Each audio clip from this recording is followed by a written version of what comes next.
You're listening to the Armchair GM Sports Network.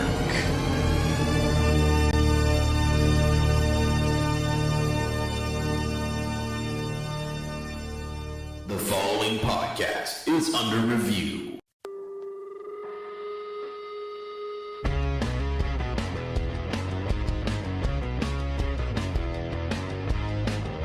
After reviewing the play, the call on the ice stands. We gotta go! You're listening to the Under Review Hockey Podcast, your Niagara source for all trending NHL topics, previews, analysis, in-depth discussions, and live coverage of events like the NHL Draft, trade deadline, and free agency. Here are your hosts, Brandon Caputo and Kyle Kitt.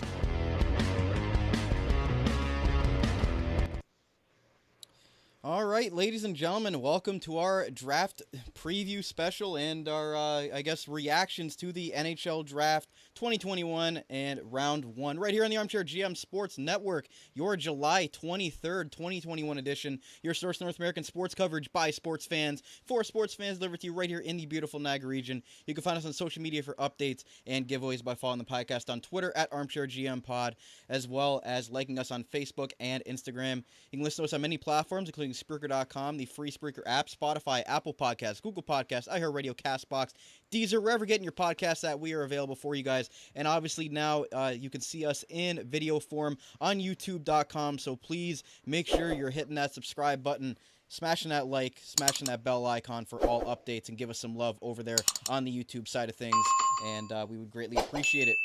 Lastly, our beautiful user-friendly website, armchairgmsports.com, for all things regarding the network, including articles, podcast episodes, sponsors, and contributors. Everything's on there for you guys. Please go and check that out. As always, I'm one of your hosts of the Under Review Hockey Podcast. My name is Brandon Caputo. You can follow me right underneath there at Caputs13_AGM with a Canadian Z. And I'm joined today, as always, on our special edition hockey shows and our draft, reaction shows by... He is Just Kyle. You can follow him on Twitter at JustKyle51. Hello. And you're wearing the Seattle Kraken. Damn right. No Toronto Maple Leaf stuff for him. He's Kraken. No. He's been broken. Angry. Still angry. Still a sour grapes Leaf fan. That's all I got for you. I didn't want to rep the boys today. No, I guess not. So on today's long show, guys, we're going to be with you guys for as long as we can, as far as the stream will let us go here for round 1 of the 2021 NHL Draft, kind of reacting to every single pick that happens and get general thoughts. We've got a lot to talk about. There's been a ton of trades, so we'll get into that. And obviously just a look at every pick that is selected tonight. We've got some other stuff, some sponsors. Well, you must be happy. Yeah, picking first overall. I mean, you're wearing the Kraken, they're picking second, so... Yeah! But with that said, I mean, I've got a lot of stuff to promote as well from our great sponsors. As well, I've got some stuff on the screen for you guys with regards to the trades and a couple other interesting tidbits of information regarding the NHL Draft. So, with that said, Kyle, I don't know how you want to start this thing off, but I think we might as well go into the trades. And obviously, we have some intro breaking news with that. So, here it is.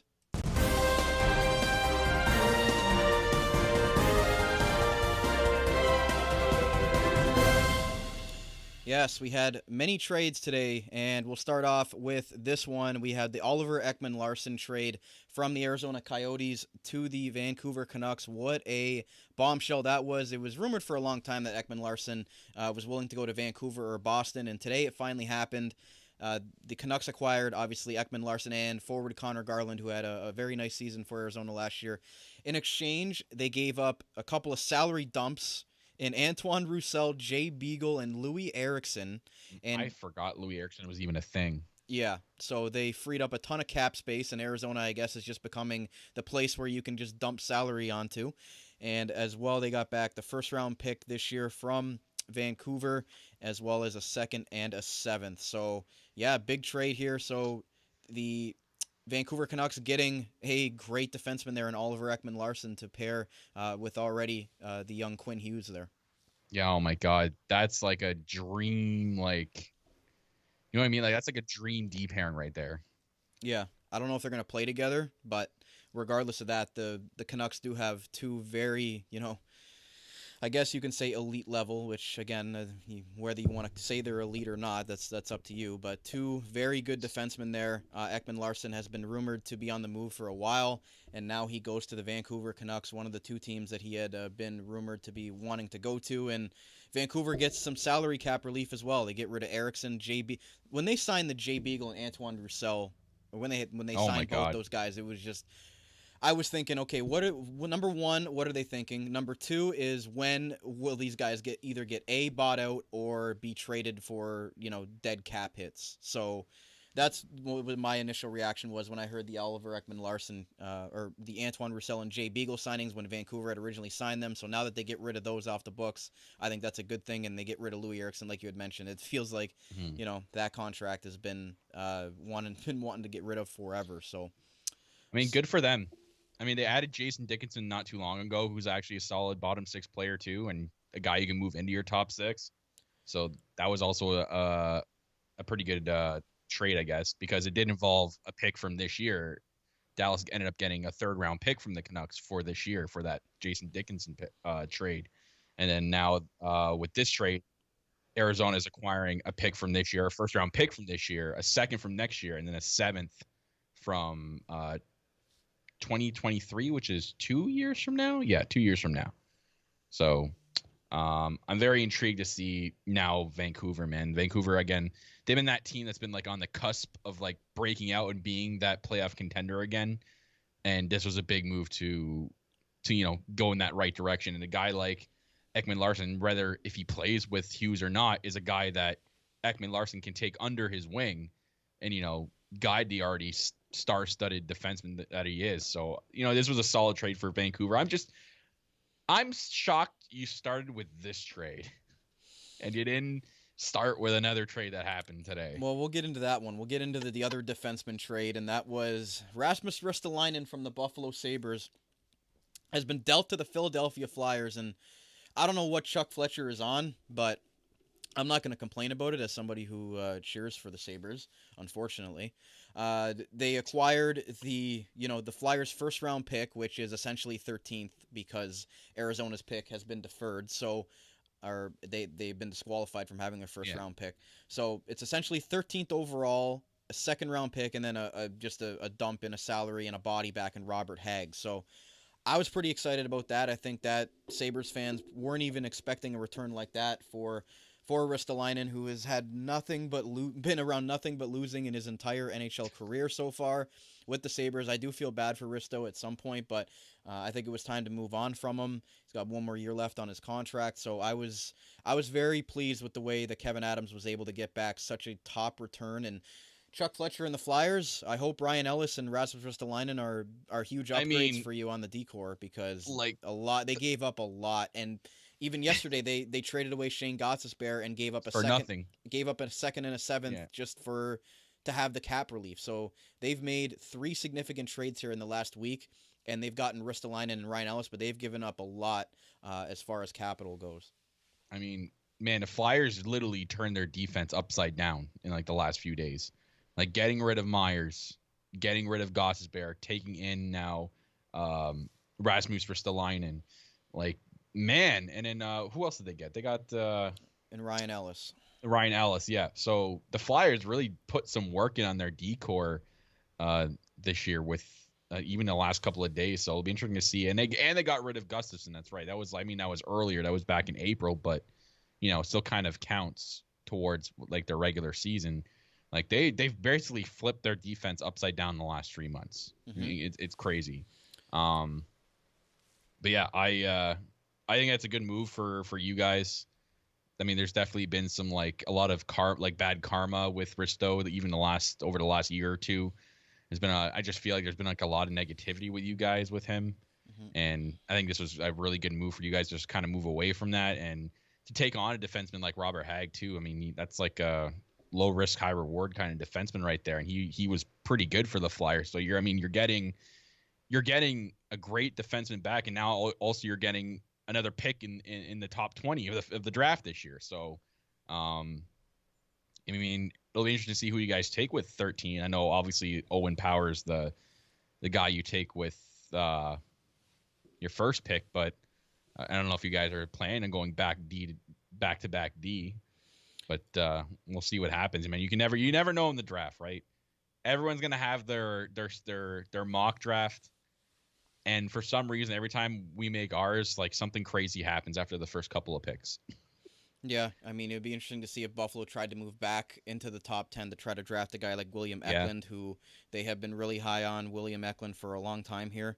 And it would be interesting to see if they tried to move back into the top 10 by, trading up with that Flyers pick that they had just acquired. So if not, they might just stand put and take one of those guys that they kind of like in the mid range. But I would not be shocked if Kevin Adams was to make another move. And there's still impending trades if they're going to move Rasmus Ristolainen and or Jack Eichel. So there's a lot that could come from the Sabres to become. So there could be a lot of capital coming back to the Sabres in the next couple of days here if they decide to really blow it up and have once again another rebuild. But having the first overall pick definitely does not hurt.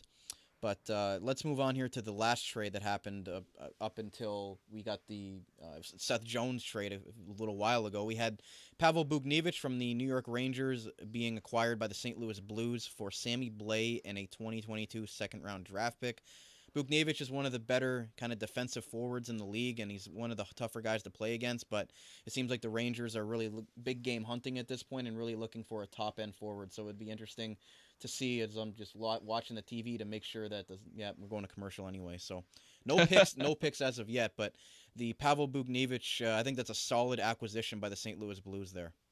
Right. And like Sammy Blais, I talked to my father, who's a Rangers fan, asked like what his opinion was on that trade. And he actually really loved Pavel Buchnevich. He was kind of upset that they traded him away. But I mean, you're getting a return with Sammy Blais. Sammy Blais, like, has proven already in the short years that he's been with the St. Louis Blues that he's a proven young forward, and he's got a lot more to grow and a lot more to add to his repertoire. So I think Sammy Blais is a good, nice young forward for the New York Rangers that they can certainly develop him into someone that can probably maybe get into their top 6, for sure, top 9, depending on how the Rangers go about restructuring their teams. I know, they're technically still in a rebuild. So it'll be interesting to see. I mean, they end up getting a second round pick too for next year, which is also great. But yeah, it was an interesting trade. I didn't think I thought Buchnevich had pretty up and down year. I thought this year was more positive than it was the last year, but hey, you never know with some teams. But the last couple of trades though that happened before we came on, like 2 in particular too, which involved Columbus, but one that I did not see coming, which was a kind of like a blockbuster of sorts. Yeah, with and I think the Blackhawks and the Blue Jackets. Yeah, I think I should. Our buddy Gary Bettman, I think, needs to announce this one. So here's Gary. We have a trade to announce. And for those of you in the building, you'll be particularly interested. Well, I mean, anyone in Chicago or Columbus is. That's for sure. That's still one of the best NHL sound clips ever, but whew, go ahead. What a trade. So Chicago sends Adam Boqvist, so their young prospect, probably their top forward prospect player, Adam Boqvist, a first-round pick for this year, a second-round pick for this year, and a first-round pick for next year for Seth Jones. A first-round pick for this year and a sixth-round pick for next year. And my God, I mean, Chicago is now turned the notch on restructuring their D finally because they got rid of Duncan Keith, and for whatever reason, the Oilers decided to take him. But I'm not any salary. I guess so. But I don't know what Duncan Keith's really going to do for the Oilers. But Seth Jones, big, nice defenseman for the Chicago Blackhawks. I mean, it cost them a really good prospect forward in Boqvist, but I don't think they're really too concerned. Boqvist is their best prospect defenseman. Defense? Why is TSN have him listed as a forward? I got that wrong. Yeah, no, you know what? TSN does have him as a forward. I thought that was wrong. I was reading that going, I feel like that's wrong. TSN's got to figure their stuff out, man. It says oh F, my God. Adam Boqvist. So yeah, I thought he was a defenseman. So they're trading a young top prospect defenseman for an already established, in his prime, Oh yeah, Seth Jones. Seth Jones is one of the best defensemen in the NHL, Yeah. all around. And Boquist, he has potential to be a great, defenseman at one point. He did play a significant amount of minutes for Chicago last year, but I think Chicago's kind of looking in the direction of they want to still win with Keith and Taves. I mean, on Taves and Kane still on the roster for a few more years. They kind of did a quick restructure of their roster. They didn't do a full rebuild. They did a retool. Yeah. And they got a guy like Seth Jones, and they've signed him to a massive 8-year extension worth $9.5 million. So, again, Seth Jones is definitely going to be worth that for Chicago, and we'll see if he makes that big of a difference for them. I know Nashville fans aren't happy because they all love Seth Jones, and now he's a part of their biggest rival in the Chicago Blackhawks. That one's got to sting. So yeah, Columbus making big moves and acquiring a young defenseman like Adam Boquist, defenseman, not forward, TSN. But then CBJ, you Blue Jackets you guys weren't done acquiring young defensemen. You went and traded a second-round pick from this year. I don't know if it's the same one. From my trade screen, I don't know if it's the same one that they just acquired, but they sent that to Carolina for Jake Bean. Mm-hmm. So interesting. So they're pretty much thinking of the future for their defensemen. Are they about to announce the pick here? Gary Bettman is up on the podium. I don't know what he's doing, but I think they're just doing the introduction thing here. Does it kind of feel like his arm should probably be on the table? Yeah, his arms are kind of at a weird position there. I don't know what's going on with that. It's just so weird. Why is his arms like that? Yeah, I have no idea.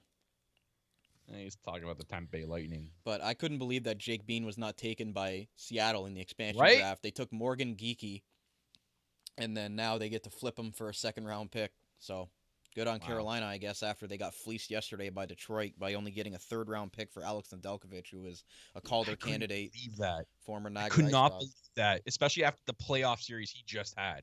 How? Yeah, and they get back the rights to Jonathan Bernier. I'm like, what? Do they want to recreate a Leafs tandem of Bernier and Reimer or something? I don't know what the deal is with that, but they're watching too much Steve Dangle, man. What? I don't know what I've seen that trade. I'm like, what are they smoking? Why did they get rid of Nedeljkovic? That is horrible. Yep. So it really didn't make any sense to me why they made that trade, but good on Columbus. They get Jake Bean after flipping. Now they got Jake Bean and Adam Boquist to build around their young decor there. It looks like Columbus is going in a younger direction here with a new head coach as well. So I am wearing a Seattle Kraken sweater. I mean, they made their first move as a franchise on yesterday. Actually, they traded away Tyler Pitlick for a 4th-round pick for next year. Yep, Buffalo's on the clock. It's only 5 minutes this year. Oh, there's the war room. Was it in 7 as opposed to? I think it used to be 8 or 9. I don't know. I watch the NFL draft every year too, and that just drags. As long as they don't pull a Florida and call a timeout at the last second, Yeah. So, I'd say the consensus here is going to be Nolan Power Nolan Power. I was thinking of Nolan Patrick. Nolan Power is a great player too. Owen Power. He'd be the second defenseman taken first overall by the Buffalo Sabres. And they've also had 2 other first overall picks in their franchise, and Pierre Turgeon and Gilbert Perreault when they started their franchise. So it would be interesting, and I'm going to pull up on the screen here first overall defensemen or defensemen that were picked first overall. Dahlin was the latest. Aaron Ekblad in 2014, Eric Johnson in 2006, and then you got to go all the way back to 95 and 96, actually 94, 95, 96 when Ed Jovanovski, Brian Berard, and Chris Phillips were all taken first overall by as defensemen. So it's Eric Johnson. Oof. Yeah, back in 2006 by the St. Louis Blues. So Aaron Ekblad 2014 has been solid. Dahlin still to be determined there in 2018 about what he can possibly turn out to be as a projected franchise talent. But it would again another defenseman would be taken first overall, which doesn't seem to be a common occurrence these days. Yeah. And I mean, we have to also talk about this year's draft in general as a whole. We're going into this draft after a whole year, another year of no junior hockey. So these teams are drafting players based on what they did 2 years ago. for the OHL players, yeah. Yeah, OHL players, sorry. Yeah. But it is interesting that those guys might drop, and because they just didn't have the exposure this year, and the fact that the other guys have been able to play at college and things like that, and going overseas to play. So it'll be really interesting to see where the OHL guys slot in, because they didn't have an opportunity to play this year. But here's the pick. Yeah. I don't even have my volume up for this. Well, I'm watching the stream online, so you're going to see the pick before I do. Okay.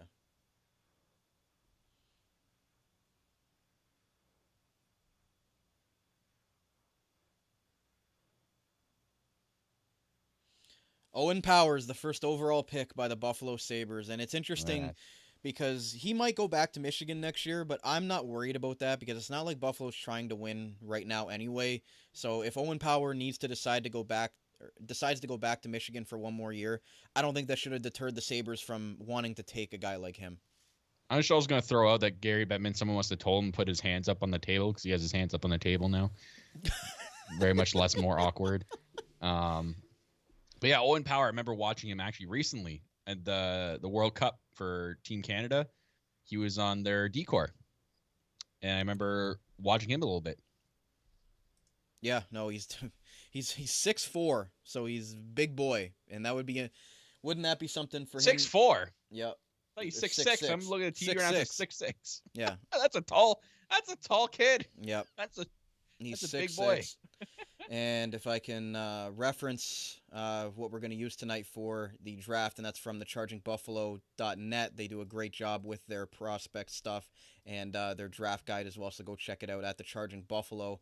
They had actually Owen Power ranked number 3rd on their list, but according to their scouting report, they say, as I'm reading here, it's not every year where the near consensus first overall pick among the NHL community is a 6'6" defenseman.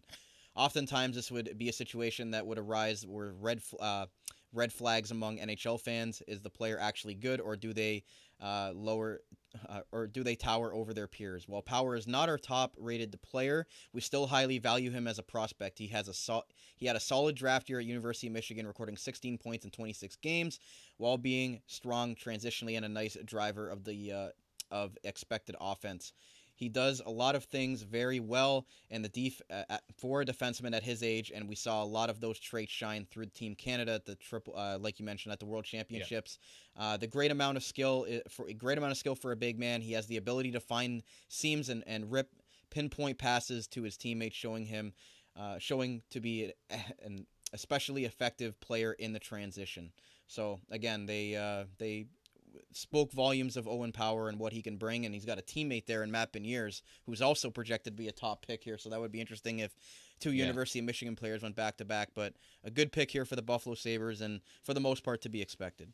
Yeah, I think it's a solid pick for Buffalo. You guys are your defense, of course, slowly getting, like, as in your prospect defense, of course, slowly getting great. Obviously, you already have the Rasmus Dahlin there.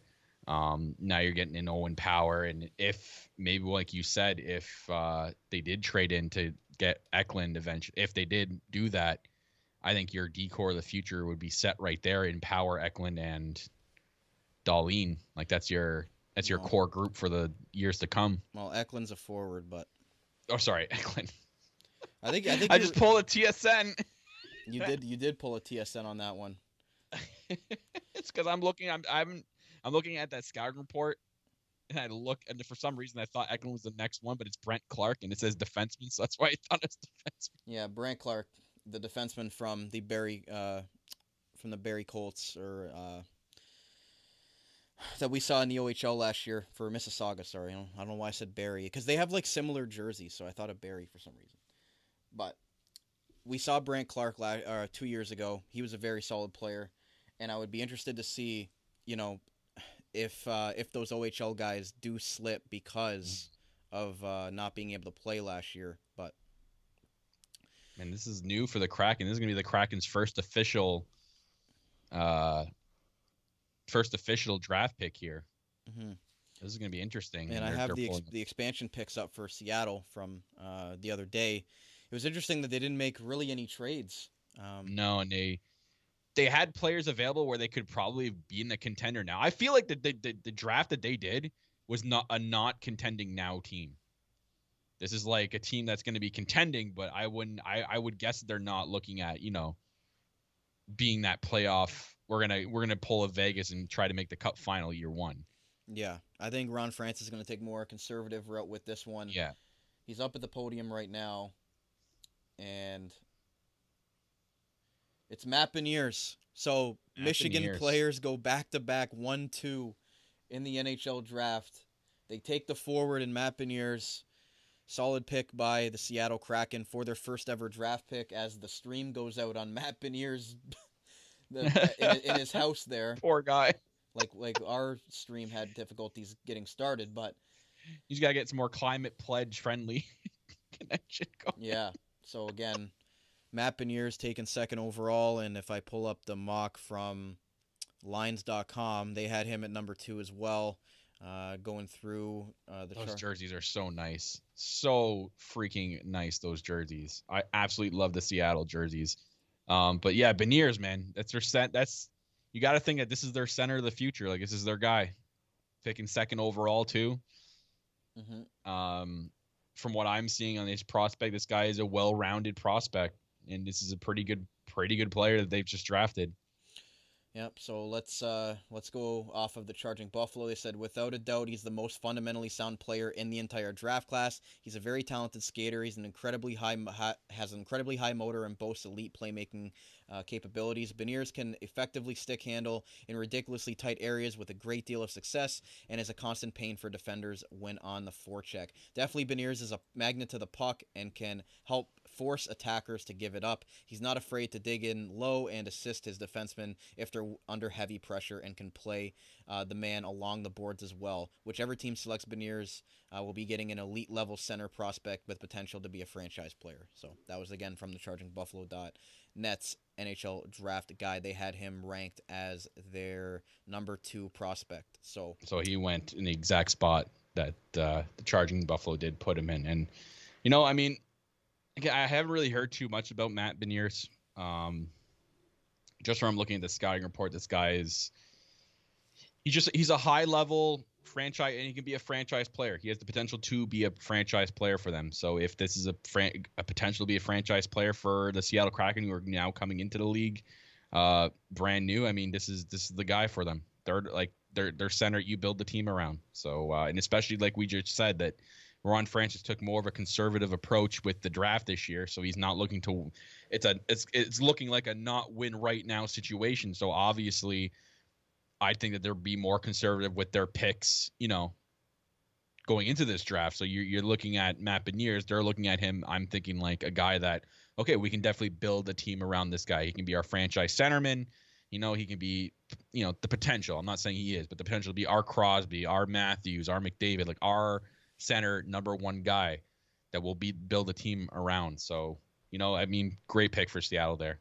Yep. So Beniers is the top forward taken, and again, University of Michigan, unbelievable, first and second overall pick. So that's crazy. Imagine if those two go back to Michigan next year. If as the 1 and 2 pick, I've always wanted to watch go see a Final Four tournament, man. I've always wanted to go do that. Well, you would have to think that they would. They'd be the favorites to win the NCAA next year if. Sorry, Frozen Four. I called it Final Four. I think that's the basketball. Yeah, the Frozen Four. Yeah, but so number 3 with Anaheim on the clock. Who do you think they're taking? Apparently they tried to move up to number 1 with Buffalo, and Buffalo, said take a hike. So I wouldn't be shocked if they took William Eklund. I really wouldn't, because I really do think he is one of, if not the best forward prospect. Along with Beniers, you can really take your pick on those two. I mean, I'm looking at the Lines.com, and I have it up on the screen right now. I mean, they have Eklund at number 6. They have Dylan Guenther going here to Anaheim. If I can look at the Charging Buffalo, well, again, they have theirs like ranked just from 1 to what. Yeah, like he's number 5 on their rankings. Yeah, so. I'm looking at elite prospects here. Craig Button from TSN's list. He has Owen Power as his number 1 prospect, Brant Clark as 2, Matt Beniers as 3, and William Eklund as 4. He has Dylan Guenther down at number 9. So I mean, if I'm Anaheim, I'm taking the best player available because they're in a transition phase. They have Jamie Drysdale, they have Trevor Zegras, and a couple other nice pieces like Sam Steele and other guys like that. But I think they're not in a position where their offense is too great and their defense is too great as far as prospects go. I just think they take the best guy that they feel is available on the board and don't really reach for a certain position. Right. I agree with that. I think it's, for me, just looking at all the scouting reports from all these different sites and the mock drafts, I'm feeling it's going to be one of an Eklund or a Gunther. I'm pretty sure I remember seeing Gunther in the World Juniors last time they were on for Team Canada. I'm almost certain, unless I'm thinking of someone else. But Eklund, I think, would be probably the better pick in my assumption. Gunther playing from where? The Edmonton Oil Kings. Okay. Yep. Right winger. I mean, I'm thinking of Anaheim right now. So Gunther's a right winger and Eklund's they're basically both wingers. And when you think Anaheim, I'm trying to picture their rookies right now, and nothing's coming to mind. I probably should have cat friendly up here, but I do not. You probably should, eh? Well, I had it up. I don't know where it went. But yeah, I'm gonna go with Eklund. I have a feeling after what you just told me that they tried to go to number 1 and Buffalo kind of told them to take a hike. You kind of would think that, okay, well, we know you want Eklund, so we're gonna take Eklund in spite. Yep. So, it's I don't know, because this year's draft was kind of a crapshoot between. There wasn't really that, Alexis Lafreniere we knew was going first overall last year, but it seems like there's a bunch of guys here that are comparable skill level, at least for the top 4 or 5, that you could really interchange. I know Owen Power was ranked number 1 by most, but I really don't think that he was the top end, like by far the best player in the draft by a long shot, like we've seen in previous years. Because some people had Beniers going 1, some people had Eklund even jumping up to number 1. It wasn't so set in stone that there was that Power was going to go first, and it really became a preference between the teams of which guys they liked better. And so far, it's been Power 1, Beniers 2, and we'll see if it's going to be Eklund 3. Yeah, so they had Maxime Comtois, Trevor Zegras, Benoit Olivier-Groulx. They have a lot of centerman prospects, and they've been in not a lot of Eichel winger prospects. Yeah. They have Jamie Drysdale, Axel Anderson. So obviously they'd be going with either one of those picks, obviously, because they're both wingers. You'd have to think. But again, the draft has proven and shown that teams, I mean, the pick is in here, so I guess we'll see what happens here. Yep. They've been in the Jack Eichel sweepstakes, so we'll see what happens here with Bob Murray at the podium.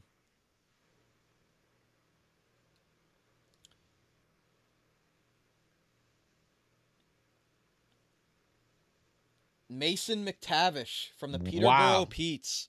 And again, Mason McTavish, we saw him play in Peterborough when we covered the OHL. This guy was a beast, especially Peterborough in that bye year where they had a lot of good players. But Mason McTavish was a guy that stuck out, and I know our co-host Austin Broad's going to love this pick because he was loving Mason McTavish, and he's a guy that's kind of risen up through the draft rankings here.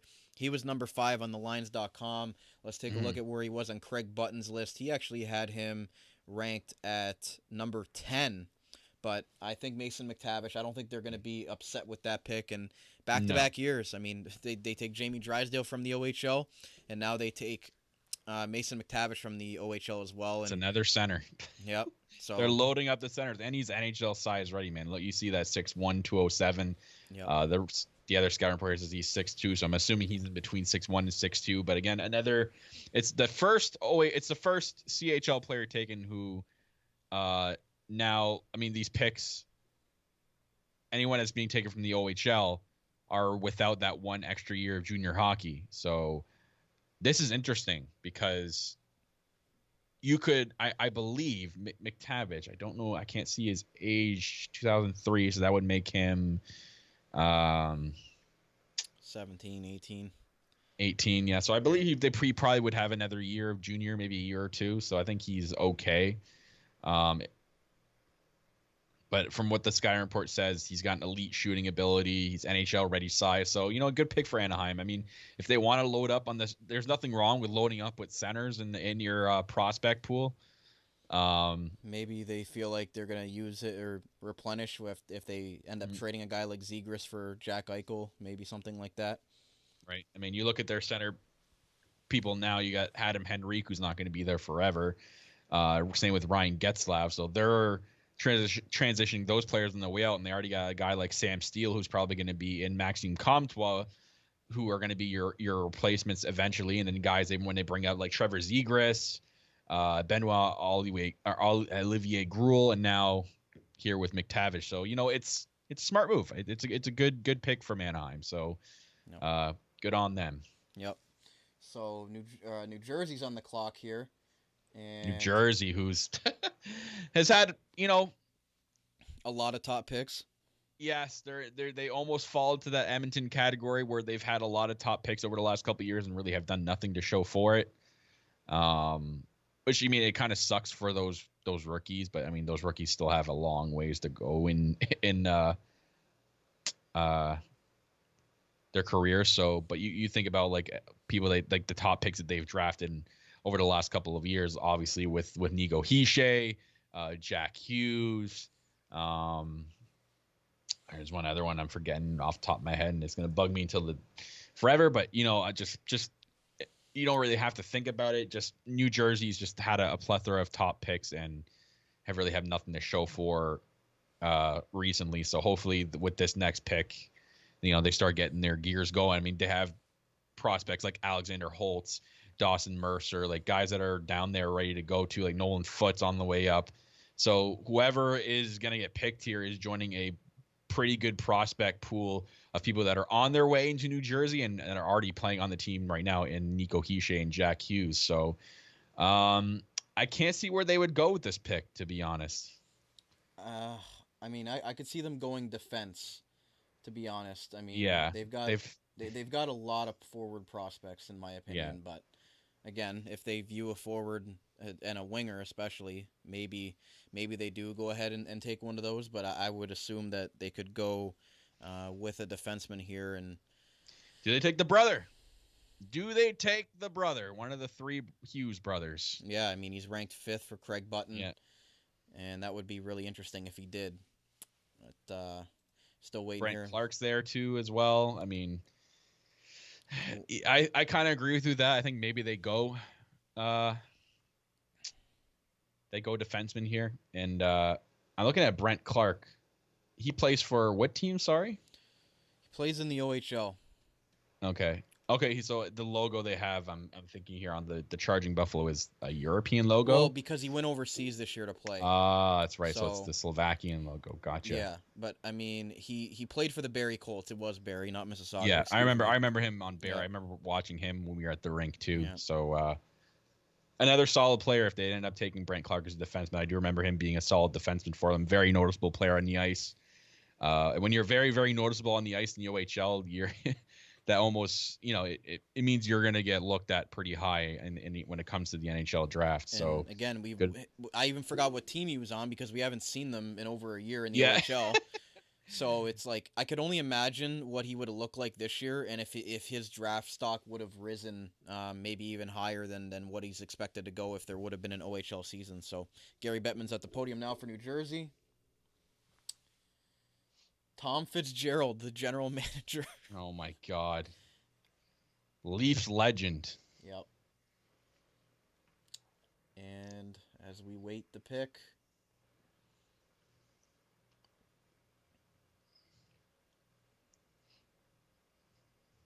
Shout out to Gary Bettman for keeping his hands on the table. Thank you, Gary Bettman. Looks like he's asking about or giving thanks to everybody in New Jersey. Oh, God, look at that crowd, the Luke sign. They really want they did it. Luke Hughes. They did it. They went brother? Yep. It's because they seen the giant cardboard, right? Yep.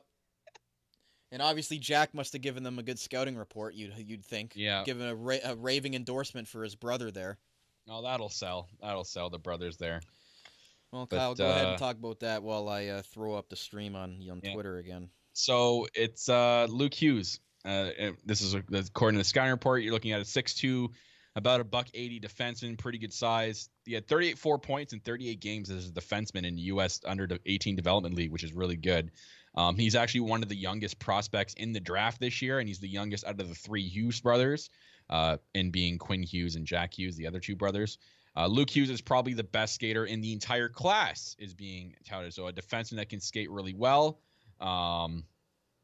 He leaves a little bit to be desired when it comes to his shot and shooting accuracy, but he definitely makes up for it in his elite puck moving ability. So a defenseman that can move the puck and can skate well, maybe not necessarily has the best shot in the room, but I think that's a good solid pick for New Jersey to have a good puck moving defenseman. So very good pick. I'm picking the Hughes brothers there, and Luke Hughes joining his younger brother Jack in New Jersey. That should be a good reunion there for those two.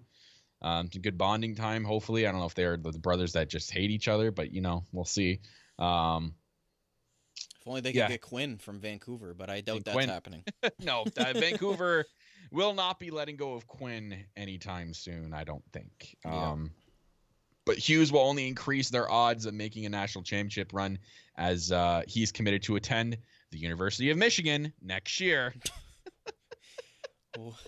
What a team. The University of Michigan could have 1, 2, and 4 on their team next year. Yeah. If only they could somehow get Mason McTavish to attend University of Michigan, they'd have 1, 2, 3, and 4. Yeah. But another player coming out of the U.S. Developmental program, which we saw a couple years ago, where tons of players were coming out of that. You saw Jack Hughes, Alex Turcotte, just name a few, Trevor Zegras. The U.S. Developmental program is just they're pumping out a lot of top end talent these days, and the Americans are definitely doing a good job of that, especially with this program. And again, it's a program that you look at and you kind of see guys, and maybe you think, okay, they're in this program, they must be really good players. So they're always a team that you keep your eye on. And again, another one goes here, and it continues kind of the streak of years where a top player from the U.S. developmental program is taken in the first round in a top 10 pick. So Columbus is on the clock here, who have just made a couple of moves to acquire some young defensemen. So I would think maybe they would not be going young defensemen here, maybe going forward, or what's the best Finnish person available? Because you'd think it'd probably be the best Finnish person available would be going to Columbus. Oh, why would you think that? Jarmo Kekalainen? Yeah, maybe. All right, now if they take a Finnish player, are you going to be able to pronounce his name properly? Nope, properly? I will let you try to do that. Luckily for you, there is not a Finnish person that is projected to go until looks like mid, maybe to late first, unless somebody jumps up here from Craig Button's list. Might be some Swedes, though. So hopefully you can announce some Eklund. Swedes. I'm going to guess Eklund here. Yeah, I mean, Charging Buffalo had him ranked as their number 1 prospect. And as for Craig Button, he has Eklund at number 4. And I believe there was one other list. Yes, Lines.com. They have William Eklund at 6. They have Columbus going with Mason McTavish, which, well, good luck with that, because he's been taken by the Anaheim Mighty Ducks. So, what are you thinking here, Kyle? I mean, they just got a couple of... Eklund forward for sure. If they go defenseman, it's going to be Clark, because Hughes is gone. It'll be Clark or... I'm looking through like this prospect report here. I mean, Simon Edvinsson is available. For my gut's telling me they go forward though. I think Kekalainen goes forward here. So William Eklund, best available forward right now. I think you snag him right now. Okay, so they have the draft specialist there, Sam Cosentino, on the panel on NHL Network. So. Interesting stuff. They've actually got Jeff Gorton on the panel, the recently fired general manager from the New York Rangers. I wonder what he's thinking. He's waiting Chris Drury's been making some $1 million moves so far, but Gary Bettman's at the podium with Columbus, and John Davidson, who was also fired along with Jeff Gorton, is making the pick for Columbus. He leaves Columbus, go to the Rangers. Oh, they could go Dylan Gunther. Totally forgot. Rick Nash is in the background right now. I'm not there yet.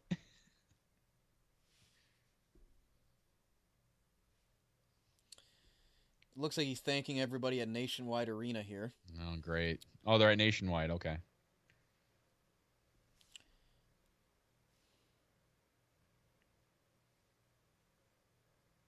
Oh, yeah, look at this. Nice polos.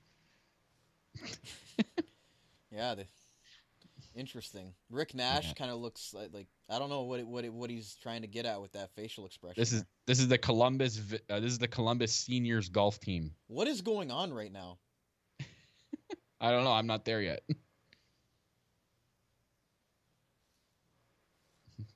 Davidson called him the fifth line. You know what this is right now, and I got a sound clip for this because this is apparently he's an Ohio guy, and he's a former fan of the Blue Jackets. Oh, it's Kirk Herbstreit. He covers the college football. Oh, on because I was like I'm pretty sure that's Kirk Herbstreit, but didn't want to put my finger on it. But I was like, I thought he was talking about the pick. Yeah, he's an analyst for. Yeah, imagine he was the pick. He's like 40 years old. They take a young veteran, grizzled young vet. They took Kent Johnson. Who? Kent Johnson. Oh, hey, guess what school he's from? University of Michigan, probably. University of Michigan. Yep, there you go. Kent Johnson. He was ranked number 14 on Craig Button's list. Wow. 11 on the Charging Buffalo. And 9 on Lines.com. So the Charging Buffalo has him as your typical boom or bust type of player in the draft class. Very high ceiling. When you look back at his draft 5 years from now, he could very well be one of the best players in the class. Adversely, his floor is arguably the lowest out of the group who's projected to go in the top 10. So I guess he's gifted offensively, has a ton of offensive upside. I guess the issue with him is more of his defensive game. So a very forward-thinking forward Columbus went with here. So I knew they probably wouldn't go with defensemen because of recent moves. So, oh, look at that. They showed a clip of him doing the lacrosse goal. So that's probably why they took it. Kekalainen saying, oh, we got to have him. What is he, Vince McMahon? I don't know. So, again, I have it up on the YouTube version here. Well, I guess it's the only version. We're not on audio for this. But there we go. In the top 5 picks, 4 University of... No, wait. Yeah, 4 out of the 5 picks will be playing for the University of Michigan potentially next year. I think if I'm the University of Michigan, I say, you guys are all coming back. Just hand us the Final Four trophy already. Yeah.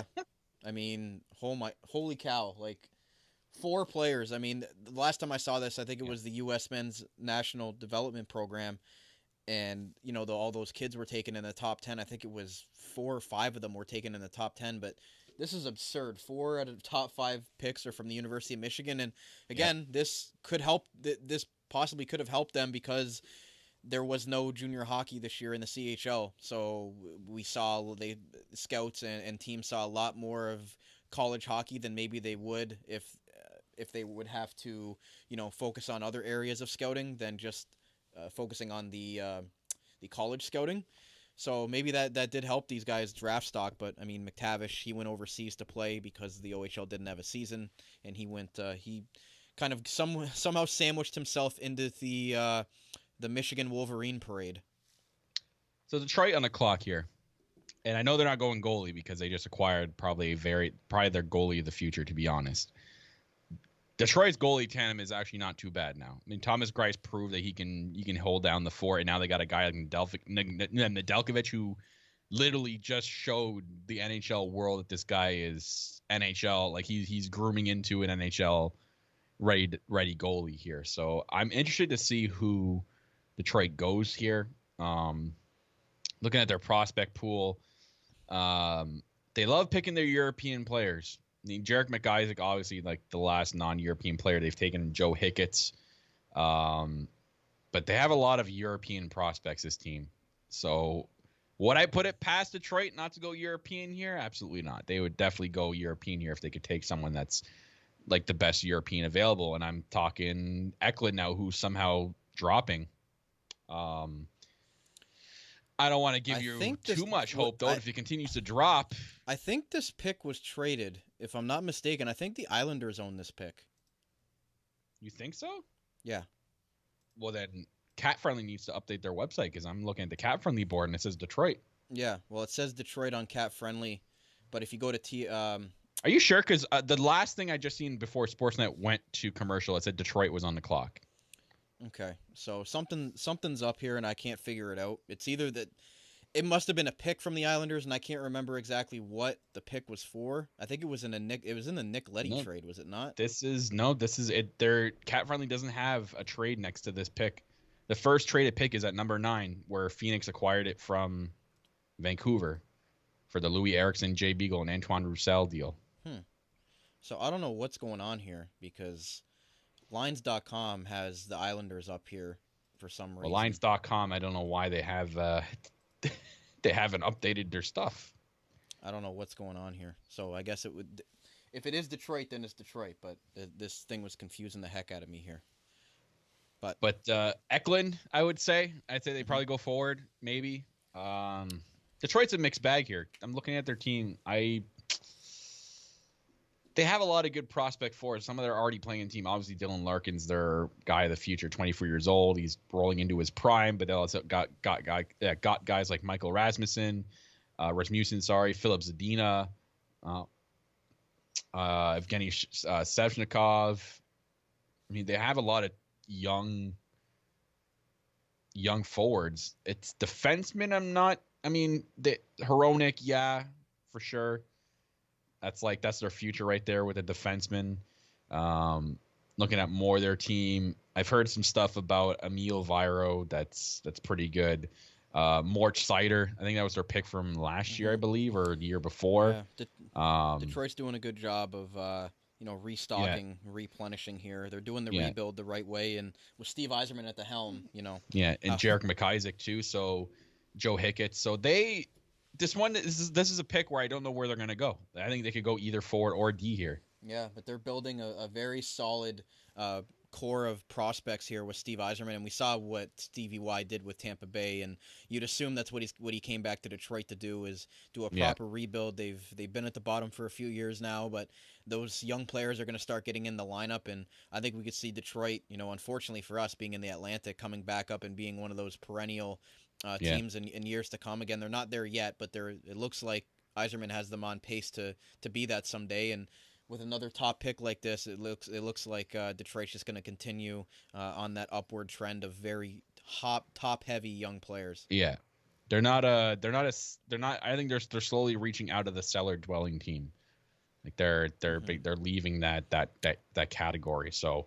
Yeah. They do have another pick, or no, they did trade this pick away. Oh no, they do have another pick in this round. The 23rd pick they acquired from the Washington Capitals. So they do have another pick in the first round as well to think about if with this other pick. I know it's a ways away, but again, teams put a lot of thought process in when they have 2 first round picks. Mm-hmm. So it'll be interesting to see where they go here. Again, I think they go forward. It could be forward or D. So I really don't have a prediction. I'd probably say either Gunther or Eklund forward-wise. Probably Brent Clark defensive-wise. So I'm going to roll with that. What a boardroom they have. What is this? What is that? It looks like the Prime Minister's about to talk here in Canada. That was bright. Yeah, and it was bright. Yeah. That's a sign to their fans. Bright things ahead for Detroit. Mm-hmm. Okay, Stevie Y. A little bit of delay here. There it is. Simon Edvinsson, defenseman. Oh, they went D. So he was projected 4th. And they went Swedish. Yeah. Wow. What a shock. Shocker of the night. Yep. He was projected number 4 by Lines.com to New Jersey. Craig Button had him at 8 from Frölunda, the last Rasmus Dahlin. Had him at 10. Yep. Big defenseman, 6'5", 207. So NHL size ready for sure. So what did they say about Edvinsson? He is a bit of a boom or bust type of defenseman, though, than some of the other prospects ranked around him. He is one of the most polarizing prospects in the class. Some scouts are enamored by his potential, while others question his ability to ever reach it. So he's A defenseman where they're kind of like they think he could be a potential top pick for a team, but then there's also the other side of the coin where, something could be, he could not live up to that potential. I guess there were some instances where he could get caught flat-footed on a rush, relying too heavily on his long reach. So obviously with the long reach, but I guess he's a defenseman who maybe needs to learn how to use that long reach of his. A guy can compare that to is like an Eric Ekblad, who's eventually now learned how to use his size to a full advantage. It says it's not hard to be intrigued by a defenseman of his size that can comfortably handle the puck and pull off some nice moves. He plays with that confidence and aggressiveness that many NHL teams love to see out of a big defenseman. The big debate is whether he will be able to fix some of his defensive tendencies in his game and become an NHL top defenseman. So kind of a mixed bag out of the scouting report, but if it was a low risk, high reward kind of thing with this, he could maybe pan out for them. So obviously that's like a project defenseman that you're drafting that you won't see him in the Detroit lineup anytime soon, maybe 3 years down the line after maybe they groom him and learn how, like that scouting report says, make him learn how to use that long reach of his. But all right, solid defense, man. It was tough with Detroit. They could have gone either or. Yeah. But the Yzer plan. Yeah, the Yzer plan. But your other boys are on the clock now. The Sharkies. Yeah, and they're in cap hell. What Doug Wilson has done with this team, I have no words for the amount of bad contracts he's given out and the amount of years that they have left on guys like Carlson, the worst contract in the NHL, Brent Burns, and Marc-Edouard Vlasic. Between those three defensemen, you can go to Cap Friendly and look at it for yourself. Well, I'm looking at it. It's horrible, and a lot of term left for guys that are already in their mid-30s. This team has no cap space, and they just traded their second-round pick to Arizona for goaltender Aiden Hill. So, if you would think that they were going to be getting rid of a draft pick to maybe have Seattle or somebody take one of these defensemen, good luck, because they're trading away draft capital to get a goalie and again, nothing against Aiden Hill, but when you're a team that needs the draft capital to possibly get from under some really, really bad contracts, I don't understand why you're trading for a goaltender at this point. And they still have Martin Jones under contract for a while. It's Doug Wilson really went all in to try to get this team a Stanley Cup, and it didn't work, and now they're paying the consequences for it. So would have said that maybe they should have traded this pick with one of those people that have a lot of cap to a team to kind of entice it? You know what I mean? Like to get some cap relief, maybe would have offered one of those bad contracts with this pick to just get rid of that salary on your team to help maybe for the future.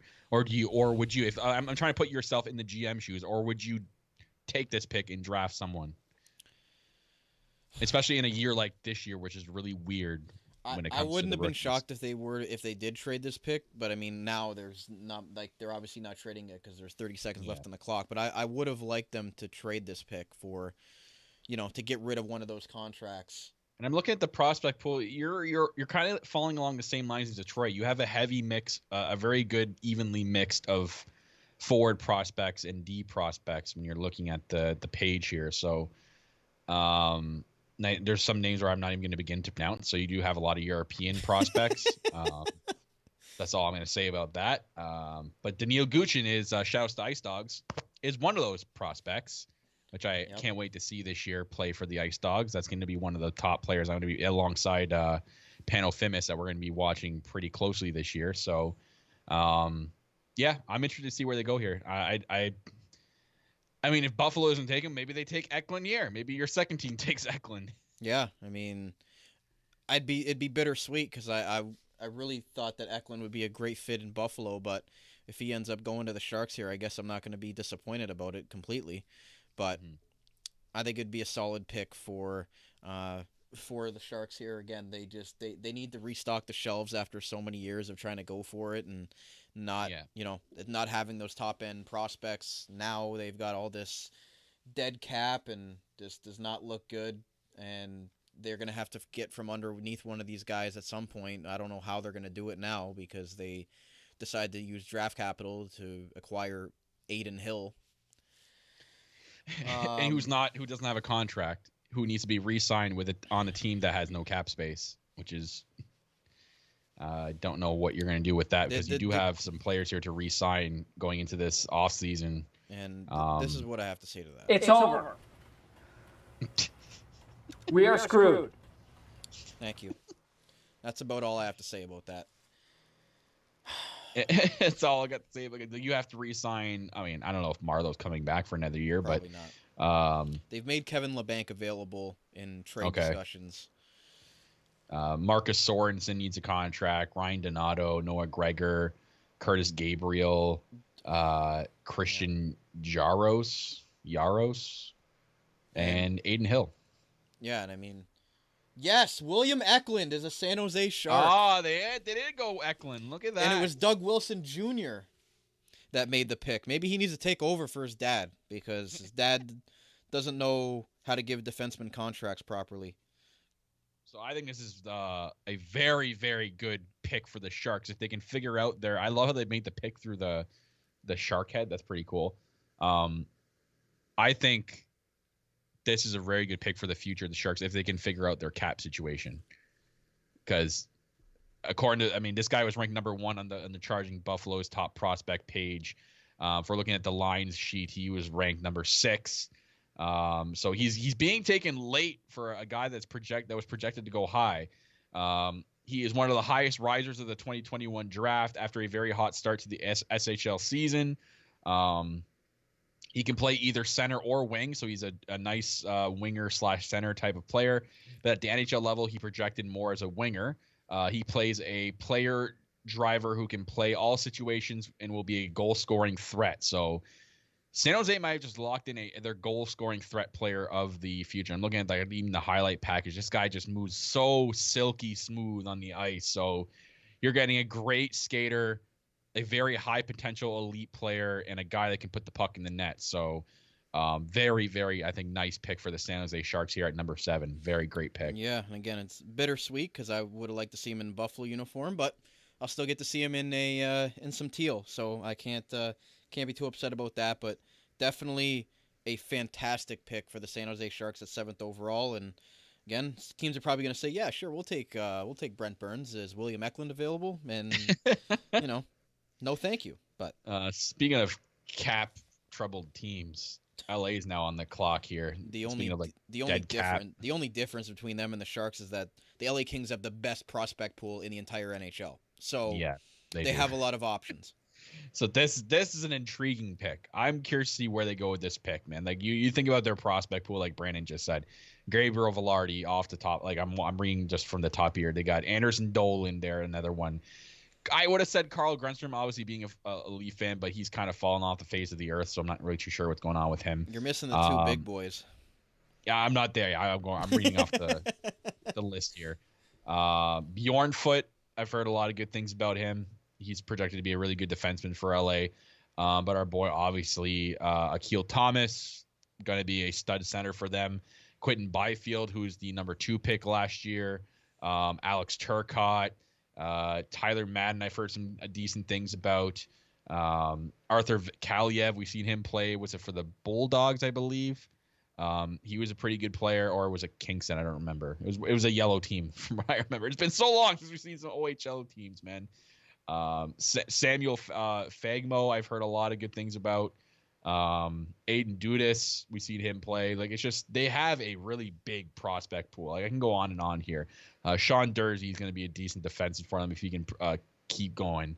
So good on the Kings here for building such a great prospect pool. So whoever gets added here is just going to get added to an already stacked prospect pool.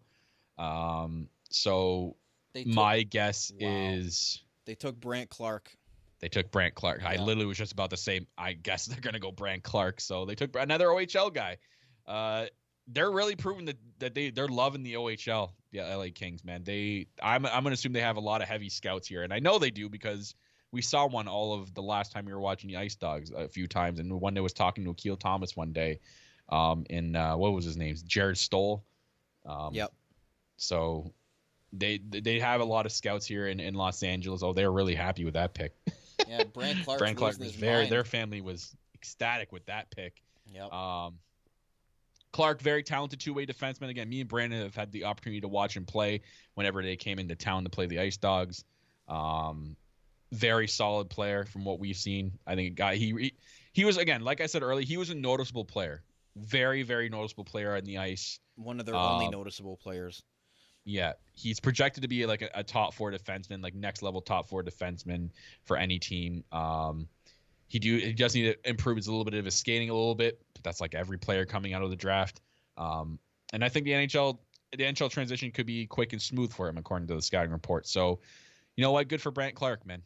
I think we might maybe see another year out of him though in the OHL, and after that, it's almost like it's going to be a Nikhil Thomas thing. He'll surely be on the AHL squad or maybe even make the NHL squad, depending on how he does. But again, I'll go with what we already said. Very, very noticeable defenseman out there when he was playing for Barrie. For sure. So I really like Brant Clark. I don't know if he's NHL ready yet. I mean, it's to be seen, but I would love to see him back in Barrie for one more year. If again, I think he might be. I don't know if he's going to come back or not, or if he's going to continue to play overseas. But I think it would be really interesting to see him on Barrie and what he would be able to do. But with the rules with the OHL, I don't know if he would be back. But definitely a player I'd love to be able to talk to in a post-game interview as well. But yeah. Lines.com actually had him going to LA. So there you go. They nailed that one.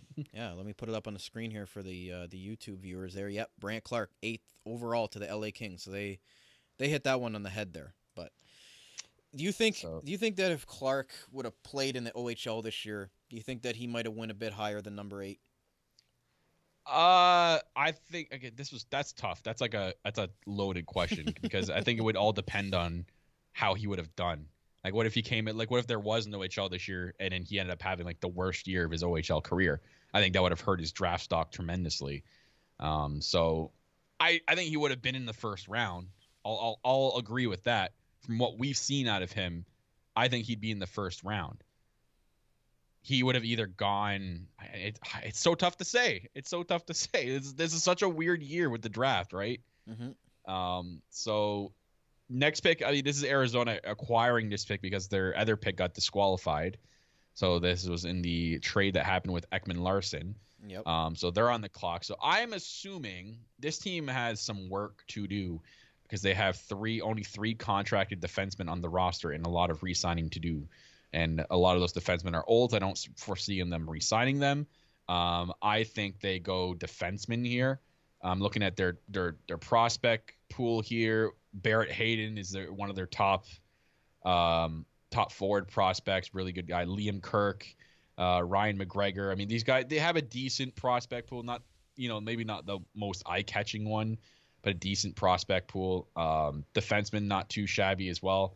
I'm leaning more towards defenseman for them in terms of this pick. So, in saying that, now that Brant Clark's off the books, maybe.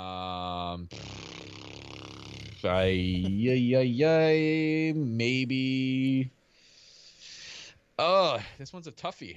There's not. I'm scaling down the list. Carson Lambos is available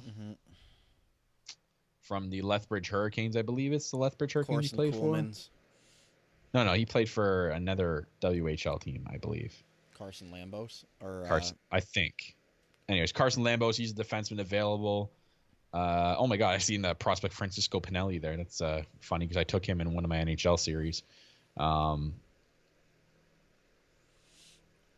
Sillinger. Well, I mean, he's a forward. Yeah. But Carson Lambos would be the defenseman. They might just pick forward though, because there's a heavy set of forwards that are like projected to go next. So maybe they do go. If they don't reach for Lambos, I'd say they go forward here. Gunther, I think he's probably going to be. I mean, that's best available. Yeah. You're selecting Gunther coming up next here. Either that or maybe it all depends on what these team scouts have, right? Yeah. And what their draft boards look like. You got a guy like Fabian Lysell that's available as well, next best available forward. If they decide to go goalie, Jesper Wallstedt has been projected to go high in the first round. Chaz Louise from the U.S. development camp, or not Louise, Lucius. I don't know why I said Louise. Cole Sillinger, like you just said. I see Fyodor. What a first name. Sechkov. My God. I can't believe you even attempted that. How name. are any commentators supposed to pronounce that guy's name? Unbelievable. We saw Brennan Othman. He's another OHL guy that we saw. So he's another solid player. It's tough with them though. With Arizona, you think this would be a strategic pick? We've seen Arizona go off the board before, but again, they're in a new regime now. So yeah. And this would have to be, I think it'd have to be more strategic because they traded for this pick. This is a trade pick. Mm-hmm. So you'd think that they'd be eyeing somebody if they made this trade. Yeah. So I think I'm going to go with my gut. My gut's telling me Dylan Gunther. How about the Kachina logo being back for Arizona? That's interesting. I mean, I thought they would only bring that back on special terms, but I guess the fans really kind of pressured them into doing this. So I'm a fan of it. I know they've put their own kind of spin on it with their own the current colors, because this is the colors right now it's a different kind of burgundy. Mm-hmm. I think the older one was like a darker, more purple burgundy from before. Mm-hmm. I think they've changed the burgundy on it. But either way, whatever. It is what it is. They have the Kachina logo. It's cool. I'm not an Arizona fan, so really I couldn't care less. It brought back memories of us growing up in the early 2000s with that logo. Yeah, that was the Sean Burke era, yeah. Yeah. And they took Dylan Gunther, so great on the Arizona Coyotes. Great value there in taking, actually projected number 3 according to what they're showing on the NHL network here. And number 5 on the Charging Buffalo. He's skyrocketed a lot of draft boards apparently. So he's one of those guys that's probably why he fell. You see that a lot with players that skyrocket late in the draft rankings. You never know really what they're going to be on someone's draft board, because for the Coyotes, they could have just added Dylan Gunther to their draft board recently after him being skyrocketed up. Or if we went back to this time last year, Dylan Gunther might have been on their draft board. So it's a good pick. I think he's touted as a very balanced playmaker and scorer, which apparently makes life for defenders very difficult. It's being touted as. So he's a very, very speedy type of forward as well. So I think it's a solid pick for Arizona. Very solid pick. No, I like Dylan Gunther a lot. I can't believe he actually fell to number 9. So great job in the Arizona Coyotes. And now the Ottawa Senators are on the clock, and they've been getting some top picks. They had two top 5 picks last year, and looked like again this year they're going to get another solid player at 10th overall. They went back to their old early 2000s logo as well. So back to back there with our nostalgia for us at least. So the Jets going to go back to their logo anytime soon? Is that what's going to happen, or are you guys going to go back to the big buffalo head? And we just did go back to the original logo, but yeah, I don't know, but. Ottawa's on the clock here, Kyle. Again, they're kind of a team where I think they'd take the best available. Doesn't matter where. I mean, you'd think that they have better. I don't know, because I mean, you have Shabbat, you have, Eric Stutzel, Brandstrom, who they just took, who's going to be a stud. He's going to be an absolute stud. They took Shane Pinto last year. They have Alex Formenton. Brady Tkachuk, obviously, he's a couple years older. Yeah, Brady Tkachuk, Drake Batherson. They have a solid forward core of prospects. Defense-wise, obviously Chabot, Bernard Docker, Brandstrom. Looking more at their list here, I think maybe defenseman Cody. No, but it's Lassie Thompson. That's it. So it's the Melna plan is coming together. He's going to say He's going to spend money at some point. We'll see when that time is. But for now, he's definitely acquiring, and Ottawa and Dorian are doing a good job of getting these good. They're kind of like Detroit to me. Like I don't know if they're going to be basement dwellers for much longer if they do things right here. But I think they go forward. I think they go forward here. And Fabian Lysell, maybe. Cole Sillinger, like we said. Chaz Lucius. Under DJ Smith, they played a lot better. Did you not think? Former Leafs assistant coach. Well, I knew DJ Smith was going to be a decent coach. I think they've proven that they're in the right direction, because now they're in full rebuild mode. It'll be interesting to see what they do with this pick. I don't have like a lock with this pick. I think starting now, as we're going into after the top 10 year, this is where like it starts to go like, okay, like teams could go off the board here. Teams can go like far down the board, and we can sit here and go, who? And he'll be like ranked like 140, and you're like, why is he taken at number 12? Or sorry, number 10. And again, it's interesting because Ottawa picks at 10, then it goes right to 12 because Arizona's pick was forfeited. So Arizona had the 11th pick. They had to forfeit it. They jumped back up to number 9 by trading Ekman-Larsson to the Vancouver Canucks. So I think if you're Vancouver, you still take that trade 10 out of 10 times because you get Oliver Ekman-Larsson and you just cleared up a ton of cap space by getting rid of Beagle, Louis Eriksson, and Antoine Roussel. So I think it was a good move for Vancouver to definitely get rid of 3 bad contracts and get Oliver Ekman-Larsson. I think they definitely are happy with that move. Why is Arizona seeming to be the place to dump contracts? Doesn't that always seem to be the team like that always like that's like the graveyard for bad contracts? Yeah, like how many times have they taken on bad long-term IR They've taken on Pronger, they've taken on Datsuk. Like now they took on Gostisbehere. I know he's not like a long-term IR guy, but they've accumulated so many draft picks, and I think you have cap friendly open right now. I'm pretty sure they have 7 or 8 second-round picks next year, if I'm not mistaken.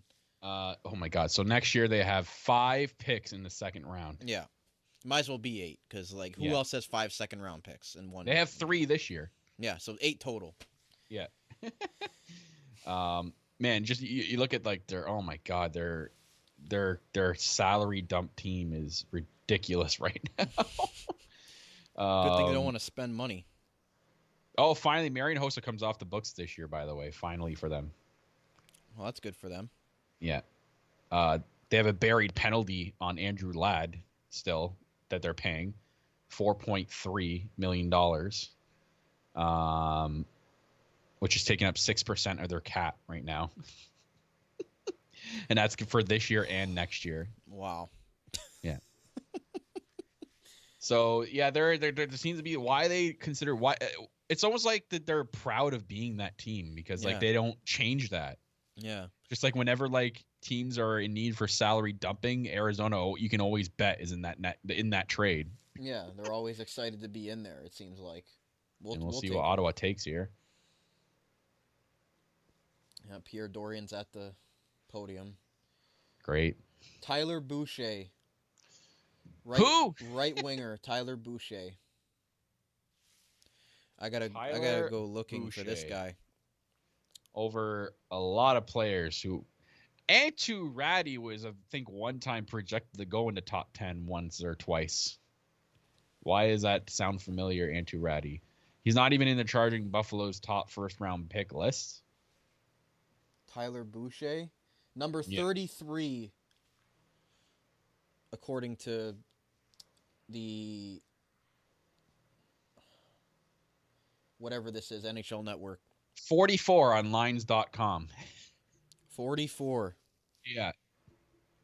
Tyler Boucher. Like I just said literally before this pick was in, like this is where the teams start reaching and going, okay, we're going to take him here when where no one has him being taken here. 6'1", 190 pounds from what I can see him. Try to get a scouting profile on him. I can't really see anything from him. He's always been projected to go in the second round out of all the draft rankings that have been put out, and every mock draft had him going in the second to third round. So Ottawa reached for this pick a little bit, but maybe they know something that we don't. Yeah, we'll have to see. Craig Button had him as like looks like almost a third round pick here. So I bet you remember that Montreal fan from a few years ago when they chose Katko Niemi, even though she's probably regretting to looking like that now. Remember when they chose Jesper Kakoniemi, and then there was that face going, like that one Habs fan. It just looked like she's gonna like end her life. Yeah. Yeah. So this is, I think, what Ottawa fans are doing right now. But if it ends up being like a Kakoniemi and this kid ends up being really good, hey, you guys just took him at number 10 when he was projected second or third round. So I've got something else interesting here, and it was a player comparisons from NHL Central Scouting, and this is pretty funny. So if we look at it right now, and I want to get your thoughts on some of these. So Oh no. let's see. Owen Power compared to Victor Hedman. Okay, I saw that. I knew that was the thing. Columbus is on the clock again, by the way, so this is their Okay. second pick. Mason McTavish compared to Ryan O'Reilly, so I mean that's a heck of an endorsement. Kent Johnson compared to Matthew Barzal definitely doesn't have the name like a flashy player. No. Kent Johnson. That sounds like a defensive defenseman if I've ever heard. It sounds like the most American name, yet the kid's Canadian. Yep. So he's compared to Matthew Barzal. Luke Hughes compared to Shea Theodore. Dylan Gunther to Mikko Rantanen. That's a lot to live up to. That's a lot to live up to. Matt Beniers to Jonathan Taves. Wow. There's another one. Brant Clark to Erik Karlsson. Hopefully this is Ottawa Senators Erik Karlsson, not San Jose Sharks Erik Karlsson. William Eklund compared to Mitch Marner. Hey, I hope so. I mean, Marner. He's a solid player, regardless of what Leaf fans think of him. I guess Wallstat is the best available at this point. Okay. So the goalie. Yeah. And they could go goalie here. I mean, Columbus does have. Oh, why am I in Arizona? Columbus. I mean, they just take what they're the ones that just took Kent Johnson. Yeah, they have Merzlikins and names escape me right now. Merzlikins, and they have Daniil Taras. They have Tarasov as a prospect goalie in their helm, but Korpisalo is their other. Korpisalo, thank you. And but both of them are 27 now, right? They're here goes Kekalainen. They took Cole Sillinger.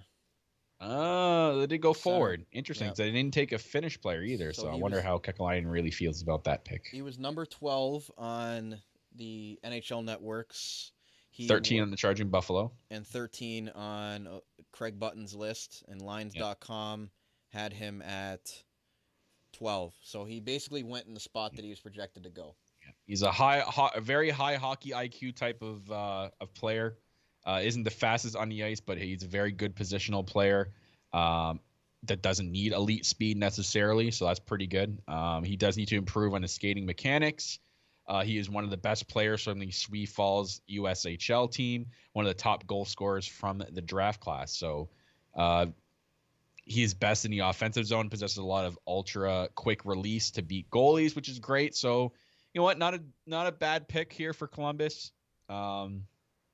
I really can't really say too much with this pick. It's just like a normal pick that you kind of have to wait and see kind of thing. Yeah, but I mean, if he was projected in the 12-13 slot and he goes there, they must have a pretty good read on this kid about what he's actually going to turn into. So I found this pretty funny. Complete Hockey News on Facebook. With the 11th overall pick, this Arizona Coyotes select, and it's a picture of Willy Wonka saying, "You get nothing, you lose. Good day, sir." That's funny. Yeah, this pick by Columbus was the acquired first round pick in the trade with the Chicago Blackhawks. So that was with the Adam Boquist trade. Yep. So they traded Seth Jones for this pick. So Cole Sillinger is why Seth Jones isn't on the team anymore, along with Adam Boquist. Yeah. So Boquist and Cole Sillinger for Seth Jones. I mean, right now you'd say Chicago won that trade, but we have to see what Boquist and Cole Sillinger develop into. Maybe they both develop into, high-end players for Columbus, but remain to be seen. But obviously Chicago gets the better end of the deal right now because Seth Jones is obviously one of the best defensemen in the NHL. But Columbus does a decent job at getting a return for a guy who already said that he was not resigning. So Columbus really had no leverage whatsoever. Teams knew that he wanted out, and they did their best to get a solid return from Chicago. So who's up? So Calgary on the clock. Did you have a good? I know they have a good plethora of prospect forwards. Defensemen, I'm not really too sure what their defenseman situation is all about. I think they're on the team. Like Noah Hannafin, who was on the team already, and Rasmus Anderson.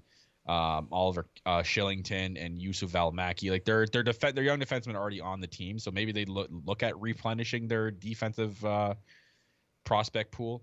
They could go goalie. They do have Dustin Wolf, but they could try to maybe snag another prospect goalie. That wouldn't be the worst thing. And then they could take was it Wallstead? Yeah. Jesper Wallstead. So I think they go goalie or defenseman here for sure. Be interesting. Do they still have Tyler Parsons as well as a goaltending prospect? I didn't see him. Is Parsons not on Calgary anymore? Oh, there. Yeah, he is there too as well. He needs a contract. That's why I didn't see him right away. All right. So he's 23 years old, so they really have to have a lot of faith in him to re-sign him. The former London Knight goaltender that helped them beat the Ice Dogs in the OHL championship. Yeah. But coming up after Calgary, Buffalo again. I'm intrigued, and I'll let you take over that platform. So since we're on a break right now, let's quickly hit a quick commercial break, and we'll come back with more. We'll give us a minute to kind of get a drink here and get it going, get replenished here, and we'll have a word from one of our sponsors here, Thrive Fantasy. So stay right here. I'll be right back on the Under Review podcast and our round 1 live reactions to the NHL draft. Stay right here. Experience a new way to play daily fantasy sports and esports on Thrive Fantasy. Thrive's game concept revolves around player props, which are simple over-unders on player stats. There are contests for traditional sports including the NFL, NBA, MLB, PGA, and cricket, as well as esports titles including CSGO, Dota 2, League of Legends, and more coming soon. Here's how to play. Choose your lineup of over-unders for top-tier athletes that have the biggest impact on the game. Each prop has a fantasy point total based on how likely it is to hit. The more points the selection is worth, the riskier it is. Rack up the most points and win a share of the prize pool. Thrive is awarded over $2 million in cash, so come and prop up today. You're listening to the Armchair GM Sports Network, the Niagara region's best local source for North American sports podcasting coverage. By sports fans, for sports fans.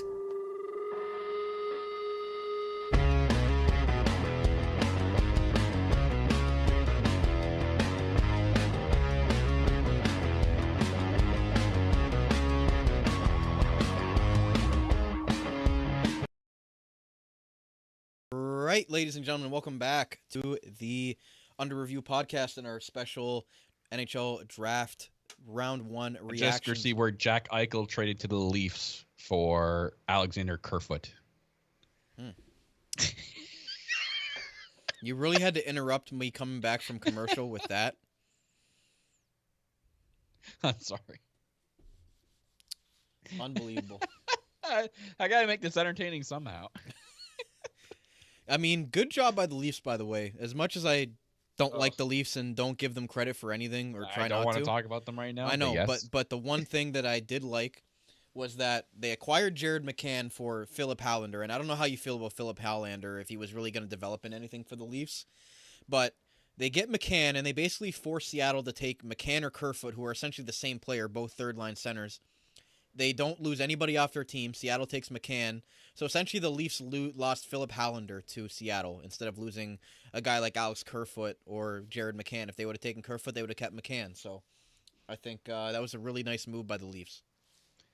Yeah. I mean, I kind of wanted McCann over Kerfoot a little bit. Just a little bit.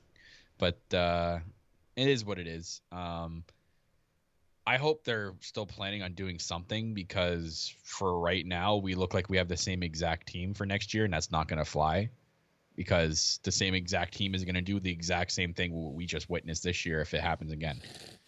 And so, okay, here picks in for the Flames, Brad True-Living. Sorry, Calgary fans. I don't hate you guys. I'm just... Matthew Coronado. Right winger from Chicago of the USHL. I've taken him in my NHL game. He develops well. 48 so good goals for them. and 37 assists in 51 games. Heck of a season. So number 23 in the Charging Buffalo. Yeah. for long. Coronado attacks the game in such a way that will impress just about every scout that watches. He's capable of playing in all areas and on the ice, and he's very trusted 5-on-5 and 5v4 on the penalty kill. So he can play both power play and penalty kill type of player. Definitely unafraid to go into the dirty areas type of player. So kind of like your Zach Hyman, if I'm using the Leafs as a thing here, a type of player, but can also put the puck in the net. Consistency is a huge factor for him, who began his past season on a 19-game point streak. He was on a 19-game point streak with the Chicago Steel. So look for him to impress for the Harvard Crimson as he plays for Harvard next year. Smart guy. University, yeah. Nerd. He was projected by Lines.com to go to Edmonton. That's funny. So he goes to Calgary instead of Edmonton. And from Craig Button, the beloved Craig Button from TSN.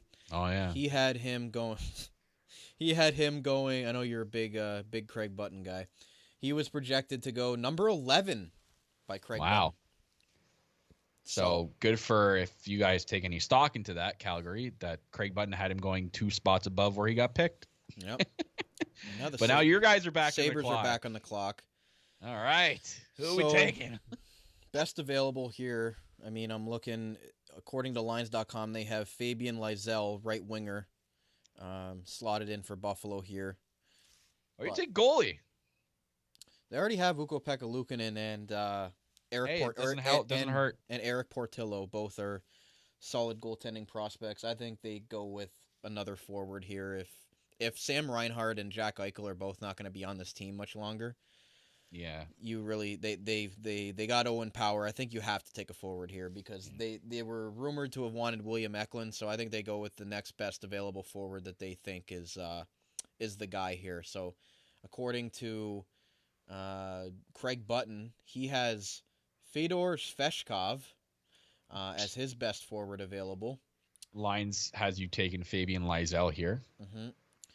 But if you're taking a replacement for Eichel, maybe if they do have some stock or if they have a scouting report that looks great, Chaz Lucius. Yeah, from the U.S. Developmental Program, another guy. So add that to the list with Luke Hughes. Mm-hmm. And yeah, I mean, it would definitely. I would be shocked if they didn't go forward here. I really would. Considering they took Owen Power at first as a defenseman, and I just don't know if Wallstat is worth it for them to jump up and take another goaltending prospect, but I would have to think it would be forward because they were trying to get back into the top 10 to take Eklund. So why would they not be looking to take another forward here and again, Philadelphia? I don't know what Chuck Fletcher is thinking with that trade because Ristolainen is a nice defenseman, but considering the whole league knew that the Sabres wanted to get rid of him and 1 year left on his contract before needing a new contract, they get the 13th overall pick and a second-round pick next year and Robert Hagg was just, a body that they threw back. But I don't know. I'm very happy that I feel like the Sabres exceeded expectations with that trade and got something that I don't think anybody had expected them to get from the Flyers. And again, Philadelphia, Ellis and Ristolainen are going to be nice pieces for them, but they have given up a lot of assets to be able to fix this decor. So we'll see. Yeah. We'll see if it works for them or not. It's incredible to think of how much they've lost in the last week with draft picks, prospects, and then obviously dumping Gostisbehere to Arizona. Shocker there. It's a bold strategy, Con. We'll see how it pays out for them. Yeah. So if you're Philadelphia, you got to if you're Chuck Fletcher, these moves better work or you're going to be on the unemployment line because I was looking a little bit at Flyers Twitter today, and they were not pleased. Yeah. So yeah, this is the 14th overall pick you got alongside Robert Hagg. So I'll be interested to see who you take here with that 14th pick, which it's interesting because they didn't have this pick scouted. Yeah. Not a week ago a week before this. So this is a very draft team. As soon as this trade happened, you guys went back to the draft team and go, okay, guys, who are we taking at 14 now? Mm-hmm. Get the lists out. Who do you guys have? Yeah. And so this is interesting. With Eklund gone, you would think that, like, I don't know if they had another guy pegged, since making this trade, if they really liked a couple of guys, but we'll have to see. We shall see. And now Maybe they go off board. Maybe they're the other team that goes off board here. Now we play the waiting game, as the pick is in for Buffalo, but they're talking to Luke Hughes, it looks like right now, and Jack and Quinn are all there. Quinn looks so disappointed. He's like, I'm just not in it, I'm never going to play for New Jersey because Vancouver's never going to trade me. Yeah. Maybe I one day. wouldn't trade him either. Yeah. He's so far shown he's the best Hughes out of all three of them. So far, yeah. I mean, Jack. Yeah, so far. I mean, Jack still has to develop, but still. Yeah. Bettman's on the podium. At least he put his. After one, it took him one pick to put his hands up. Just keep your hands up there, Bettman, man. Yep. And they're back. Here we go. You got some fans in Buffalo tonight. Whoa. And they go with Isaac Rosen, right winger. Who? Isaac Rosen. He was ranked 28th on Craig Button's list. Plays in the SHL. Let's see. He was ranked 46th on Lines.com. Wow. And yeah, he's not in the charging. But oh no, there you had him at 22 in the charging Buffalo. Okay. And he was taken at 14. So the scouting report on him is very more of a fun offensive player who will be available in this area of the 2021 draft. What he may lack in size is made up for his fluid skating and great pace. He has the skill set to allow him to beat defenders clean one-on-one situations. His shooting ability is a big key factor with him. Apparently, it was seen on display at the under-18s. He managed to rick some power play goals home for Sweden, so he's a good power play goal guy. He's great at making pre-shot adjustments and the ability to deliver a puck with great accuracy. So very good shooting, goal-producing type of player. Very energetic and a very energetic offensive type of player that will pop on the ice. So decent pick, I'd say, for Buffalo there. And having, it wouldn't hurt to have a goal-scoring winger eventually. I mean, you need those on your team. So I don't know if he would be the replacement for Reinhart, but if this is a replacement for Reinhart, maybe he pans out, I don't think Reinhart was ever supposed to be your Patrick Kane necessarily. Yeah. But I just couldn't see them not going with a forward here, given what they've recently done here. It just didn't make any sense.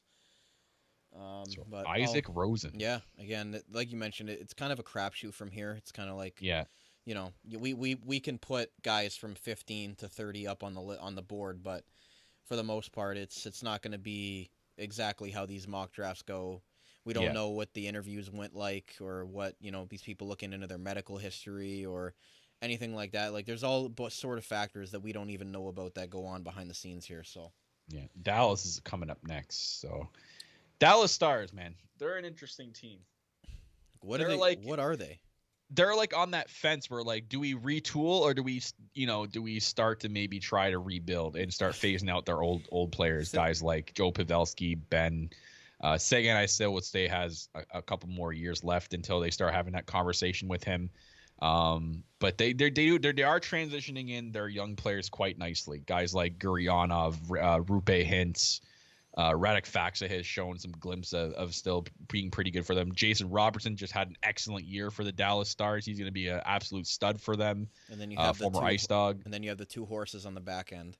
Yeah, Miro Heiskin, who's an absolute beast. Esa Lindell is pretty great. Like John Klingberg. Yep. I mean, they do have a decent team right now, but I think they're that team that's on the fence when going into this draft. Like, they don't know really what they're doing. So you know what I consider them as in NHL franchise mode terms, conservative buyer. Yeah, and when it comes to their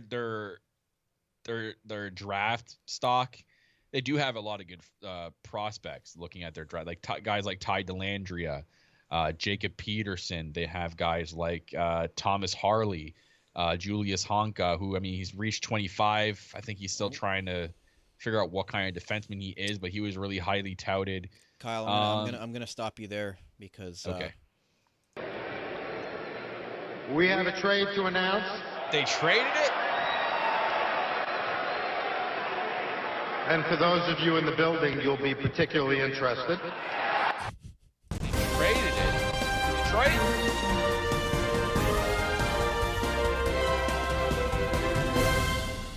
the Detroit Red Wings are now on the clock. Wow. Did they trade up or did they trade for that pick? I'm not too completely Because sure. they did yet. have 23. Interesting. Again, there's not. I don't really see any details about this yet. So this is. I could see this as a smart move for Dallas because they already have like I said, that plethora of prospects. So they really don't need any high end prospects right now. So a trade down for the right move would be. Leave it to Yzerman. Yeah, I'm trying. Okay, so Elliot Friedman a minute ago said Detroit's moving from 23 to 15. Okay, so we'll see. We'll see what they have to give up to move from 23 to 15. So Dallas is going to get 23. That pick's been traded twice because Detroit acquired that pick from Washington for Mantha. Verona and Panic. And the Mantha trade. Yeah, the Mantha trade. Yep. So that pick's been traded twice. So Detroit, I want to know what Dallas is asking back or asking to move back, like again from 15 to 23, but I don't know. It's interesting. I want to know if they had to give up like a second round pick or currently or looking. I'm looking a little bit into detail here. Yeah, you go ahead and I'll watch Gary Bettman here with his hands up on the table.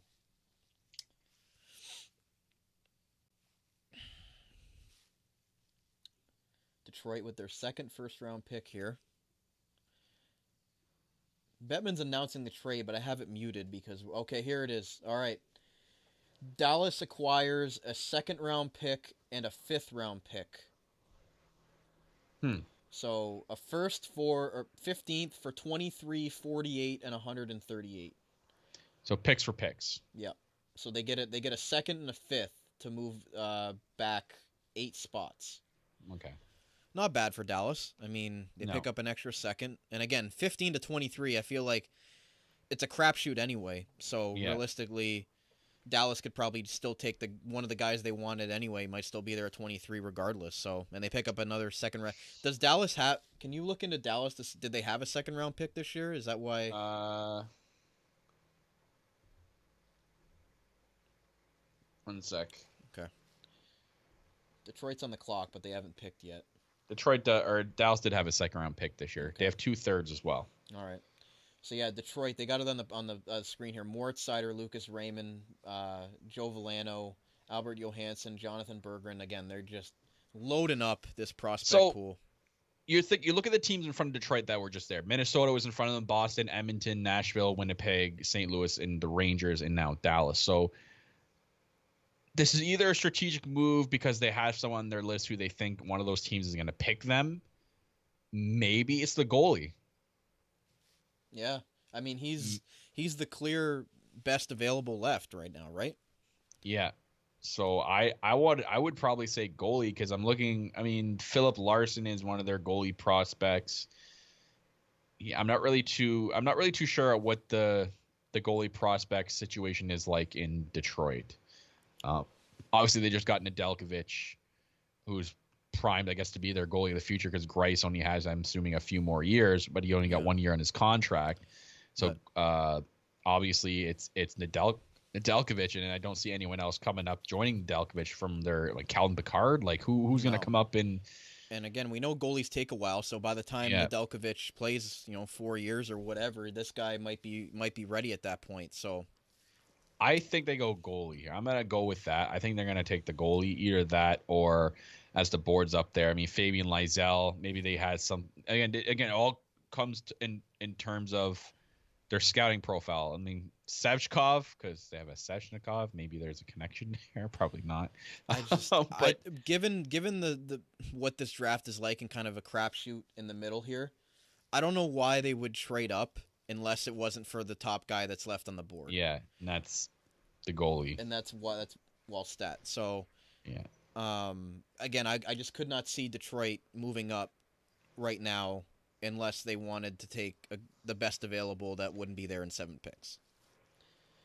No, I agree with that. So I'm going to stick with that goalie for sure. And if it is a goalie, I mean, while we wait for the pick to be in here, 6'3", 214 pounds, so a big goalie, above 900 save percentage, 2.23 goals against average. He had 12 wins in 22 games. I guess the pick is in. Wow, they took a different goalie. They took Really? They took Sebastian Kosa. Okay, so he was actually projected number 15 on lines.com. And he was 15 on Craig Button's list as well. So they traded up to get a 6'4", 212-pound goalie from Canada. Canadian goalie. Mm-hmm. From Fort McMurray, Alberta. So they think they have a scouting profile that's better than the other goalie. Yeah, he was 17-1-1 with the Edmonton Oil Kings this year. Wow. With a .941 save percentage and 4 shutouts. 17-1-1. Yeah, that's I probably would trade. That's a good trade up, I would say. Yeah. Again, Wallstat is available, but again, I totally forgot about Casa being there as well. So, what does the Charging Buffalo say about him? There's no doubt that Costa's numbers benefit from playing behind a stellar Oil King squad. However, do not let that take away from his status as a prospect. He also had a big season why the Oil Kings were so good. One thing that jumps off the page with him is his massive size. He's not just a first-round caliber prospect because of his size, but because what he can do with his size. He possesses a fantastic mobility in the crease that shows a great deal of patience when in the net. So a big goalie that can move. I'm telling you right now, there's only one goalie that comes to mind when I think a big goalie that can move like that, and he plays for the Tampa Bay Lightning. Andrei Vasilevsky, man. Guy fills the net, but he can move at the same time. So I'm not trying to sit here and compare that Costa is going to be exactly Vasilevsky, but those attributes that they're scouting him for are exactly what Vasilevsky is. So if Detroit goes and grabs a goalie that's like a Vasilevsky comparable here, that's a very, very solid pick here in Sebastian Cossa. And again, we were talking about Detroit earlier when they had their first pick in this round, and when they eventually went with Edvinsson, the left defenseman. They have a ton of great skater prospects, so why not take a prospect goaltender here? Like, they traded for Nedeljkovic, but other than that, they don't really have anybody in the pipeline right now. Yeah. So I think it's a very, very strategic move by Steve Yzerman to go up and get a goaltender, and he continues to every move he seems to make this Detroit team better. Yep, and I think wasn't Yzerman part of the Tampa Bay organization when they drafted Vasilevsky? Yep. So hey, there you go. Anyways, the Rangers on the clock here. This is going to be a strategic pick because they don't have a second round pick, but they have 2/3 and 3/4 coming up. One of the thirds they actually acquired from you guys. It says on July 1st, 2019. I don't know what trade that was. But anyways, Jimmy Vesey. Yeah. So yeah. Maybe this would be funny if they took Francisco Pinelli, who played for the Kitchener Rangers, and gets drafted by the New York Rangers. Yeah. Wouldn't that be something, eh? I don't know. Oh god, I just closed one of the links, damn it. Which one? The Charging Buffalo one. What was the website? It's not Charging Buffalo, but they used ISSUU.com. Okay, I found it here. Might as well plug that anyway. Yeah, Charging Buffalo. Hello. Yeah. You guys are awesome. Yeah, they do. They did a phenomenal job. They had 95 pages worth Shout of draft. out to Austin. Yeah, Austin is a contributor for our Sabres edition show, and they do a phenomenal. They did 95 pages worth of draft stuff this year. So good on the crew over there. But yeah, they Francisco Pinelli is projected number 20. If it's not him, there's guys like Nikita Chibrikov, Simon Robertson, but there's 2 S's, so no non-relation. Carson Lambos is available. Who's the best available at this point? Best available at this point would be Chaz Lucius. Okay. And then Fabian Lysell. Okay. So one of those two. The Rangers could go with one of those forwards, right? You got either you're picking a center or a winger there. Unless they feel like they could take the other goalie that was just projected to go high there.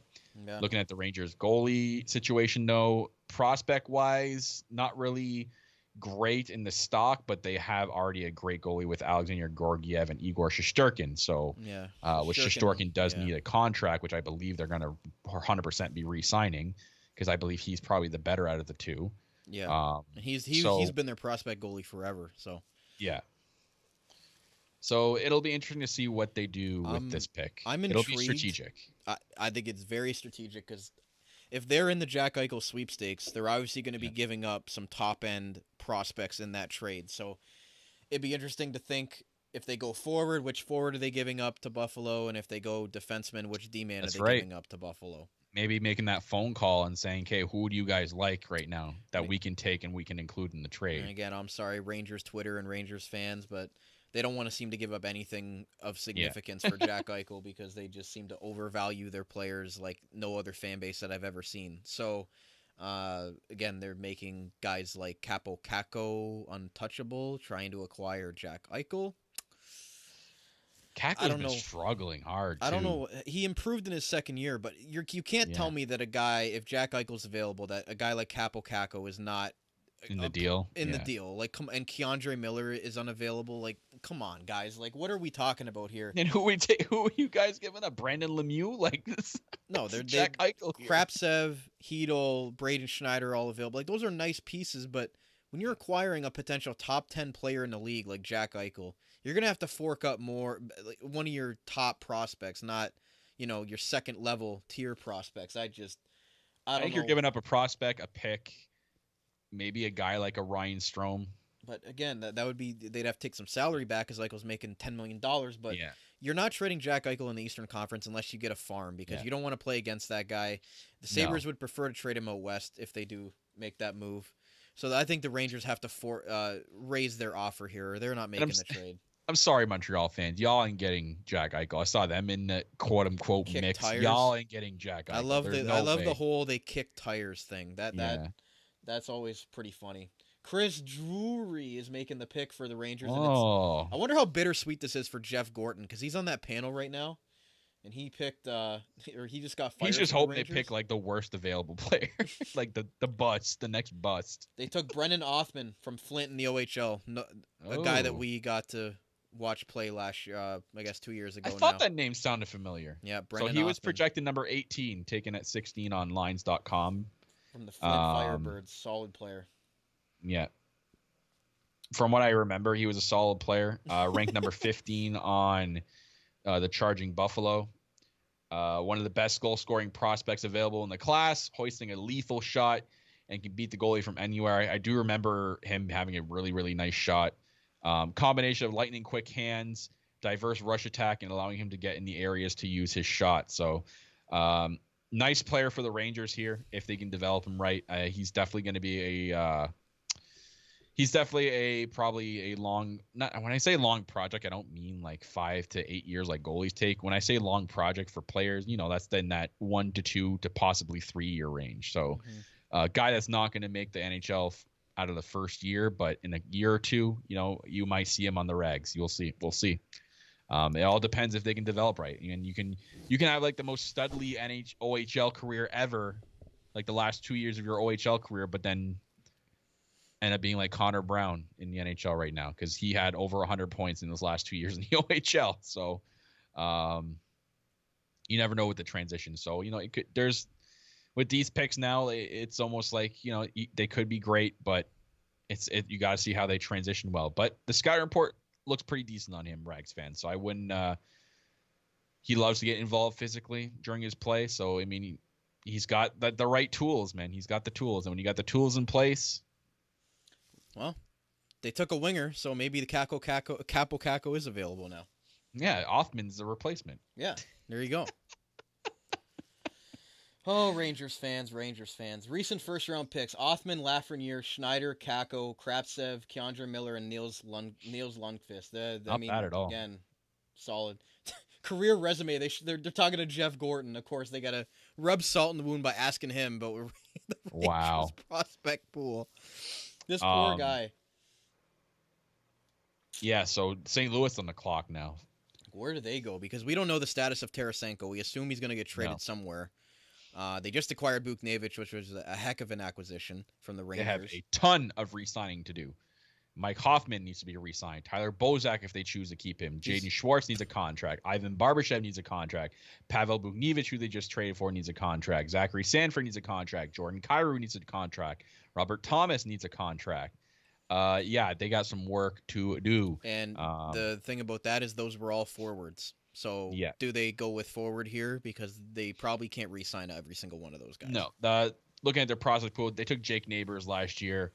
Other than that, nothing really stands out in their prospect pool too much. There's some good players in there. They don't really have a big defensive pool, though. So I wouldn't be shocked if they went defenseman pool here with their decor. What about goaltender? Goaltender, they have Joel Hofer. So and Colton Ellis. So they have two pretty good goalie prospects. John Gillies is it's sad that he really hasn't become anything.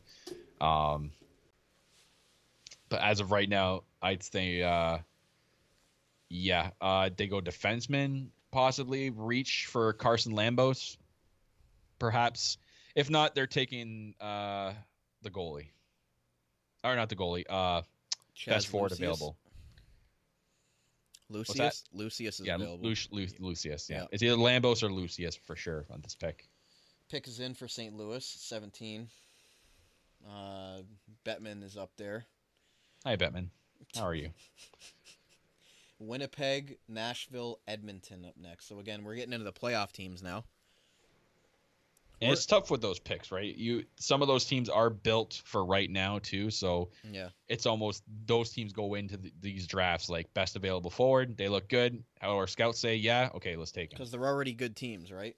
Yeah. Oh my God, whoever this guy was, he had every single hat available in front of him. Zachary Bolduc, center. They took who? Zachary Bolduc. Okay. He was ranked 18 by Craig Button from Rimouski. Let's see if Lines.com. Bolduc was number 30 on the Charging Buffalo. And Lines.com had him at 19 to Nashville, so he goes 17 here. Okay. So he's a bit of a mixed bag concerning his draft profile. He did finish 9th among QA and JHL draft eligibles in his primary points per game. Behind some players not projected to go until mid-late rounds. However, Bolduc does have an interesting skill set. He has a solid hand-eye coordination, which allows him to be an effective player in tight areas around the net. He has the ability to see the ice well and find the soft spots on the ice. He also has one of the most effective transition players in the QMJHL in this past season. So he's not your goal scorer, your flash in the pan goal scorer, but he's a guy that's going to get the puck to the goal scorers and be that playmaker you need, and won't be afraid to be in those tight corners to make these plays. So not a bad pick, I don't think, here by St. Louis or St. Louis. St. Louis. So they just put a stat on the board: 6 straight years of taking forwards with their first round pick, St. Louis. So they love them forwards in St. Louis. Yep. Missouri. Even though they lost Alex Pietrangelo last year, and they just lost another former Niagara Ice Dog and Vince Dunn to Seattle in the expansion draft. So how dare they? The Peggers on the clock. Winnipeg's on the clock, and this is a team where, again, you'd think that they'd go defense because they have such big holes at defense, but by the time that this person would develop, maybe those young defensemen that they have now, maybe they wouldn't need a defenseman by then, and maybe they need notable name. They don't really have a lot of notable names to re-sign. They have a lot of people in their mid-30s have to re-sign. Neil Pionk will be a big contract they'll have to re-sign. Prospect-wise, Cole Perfetti, probably their best prospect they have right now on paper. That's not on the team currently. Defense is okay, not maybe the greatest defensive prospects on page, so maybe D they go here. Or goalie, because they don't really have a lot of goalie prospects. So I'd say probably D or goalie for sure. I say this now, and they're going to take a forward, but I'm still going to roll with it. Carson Lambos or Wellstead gets picked here by Winnipeg. Okay, Wallstat. Would you like that? Would you like Wallstat for? I mean, it makes the most sense if they don't have any goalie prospects. I mean, Hellbuck's at 20. Hellbuck's in the prime of his career, right? So the goalie, or if they do take the goalie now, he's not going to be in that right position for another 4 to 5 years, and that's normal for goalies, though. When you take a goalie in the NHL, I mean, unless they're number 1 overall pick, they ain't playing in the first 3 years of being drafted. Goalies almost normally take 4 to 6 years to develop right and to develop into something. There's the maybe mixed chance that a goalie does develop properly early on and makes it, like Nedeljkovic. I mean, Nedeljkovic took like 3, closer to 4 years before now he's getting his NHL shot. So, it's tough to tell with goalies, right? And especially Detroit moved up to get a different goaltender. Yeah, so Carson Lambos or Wellstead for sure I would pick Winnipeg would choose here. I'm assuming. Okay, so I totally forgot about Pierre Maguire being a part of Ottawa now. Oh, yeah. And, of course, they went off the map with the first pick since him being with the organization. And, of course, he used to work with Brian Boucher. Tyler Boucher is Brian Boucher's son. So did Pierre Maguire have some influence on this pick to say, I worked with his dad, be giving me some good tips? Oh, man. They do have a goalie prospect there in Berdine, but 6th round. He's already 23. Kevin Cheveldayoff has managed to stay as the Winnipeg Jets GM since their inaugural season. Chad Lucius goes to Winnipeg. Good pick. Oh, I totally forgot about Chad Lucius. Totally forgot, but he's a forward, so my pick was wrong. Now, I mean, so they definitely went best available forward then. Yeah. So they took Chad Lucius, who was projected very high, number 12 in the Charging Buffalo. He is projected 13 on Lines.com, going at 18 here. So, solid pick for Winnipeg. I think that's a smart pick too. Centerman. The one aspect of his game is there aren't too many questions to be asked about this talent apparently in his offensive zone. Simply put, he scores goals.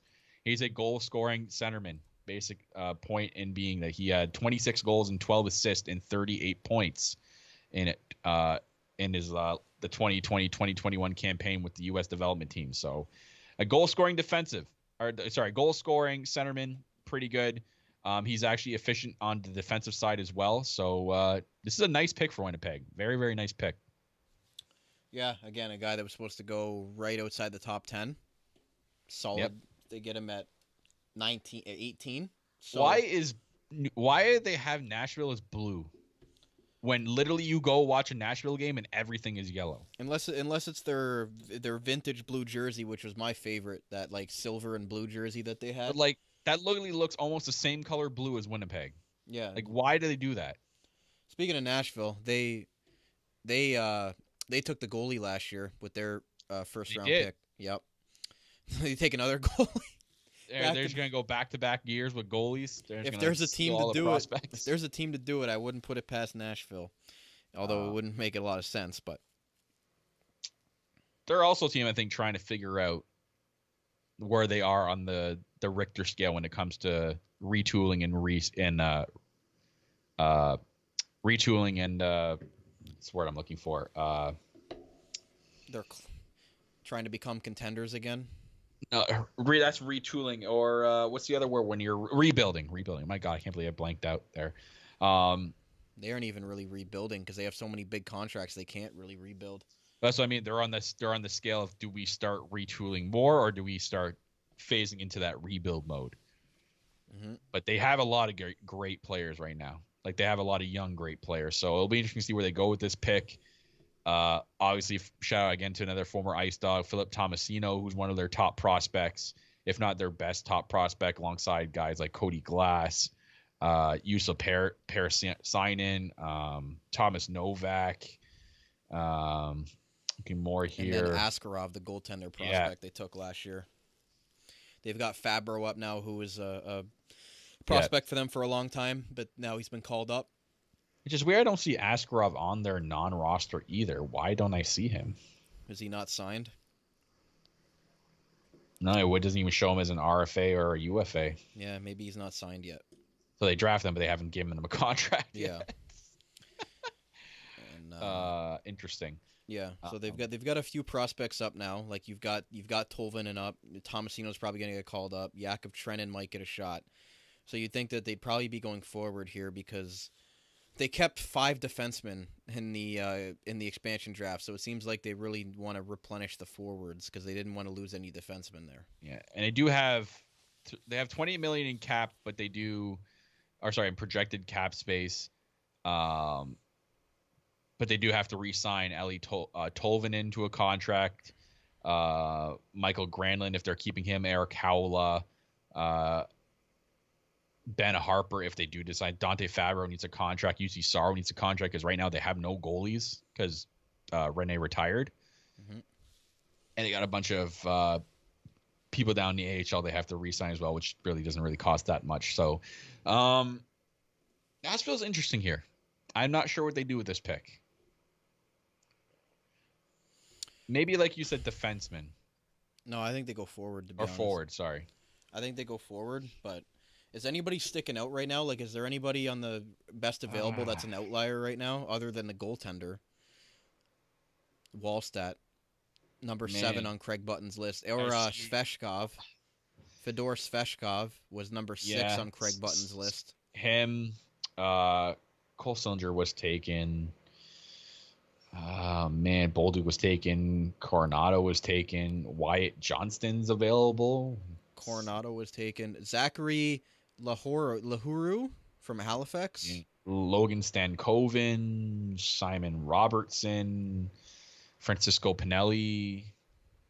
Nikita Chibrikov. Mm-hmm. I'm going through the Charging Buffaloes list here.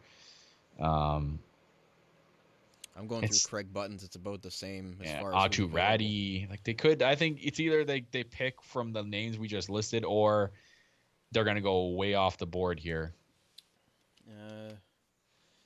Looks like Nashville's pick is in, but I don't see them on the podium yet.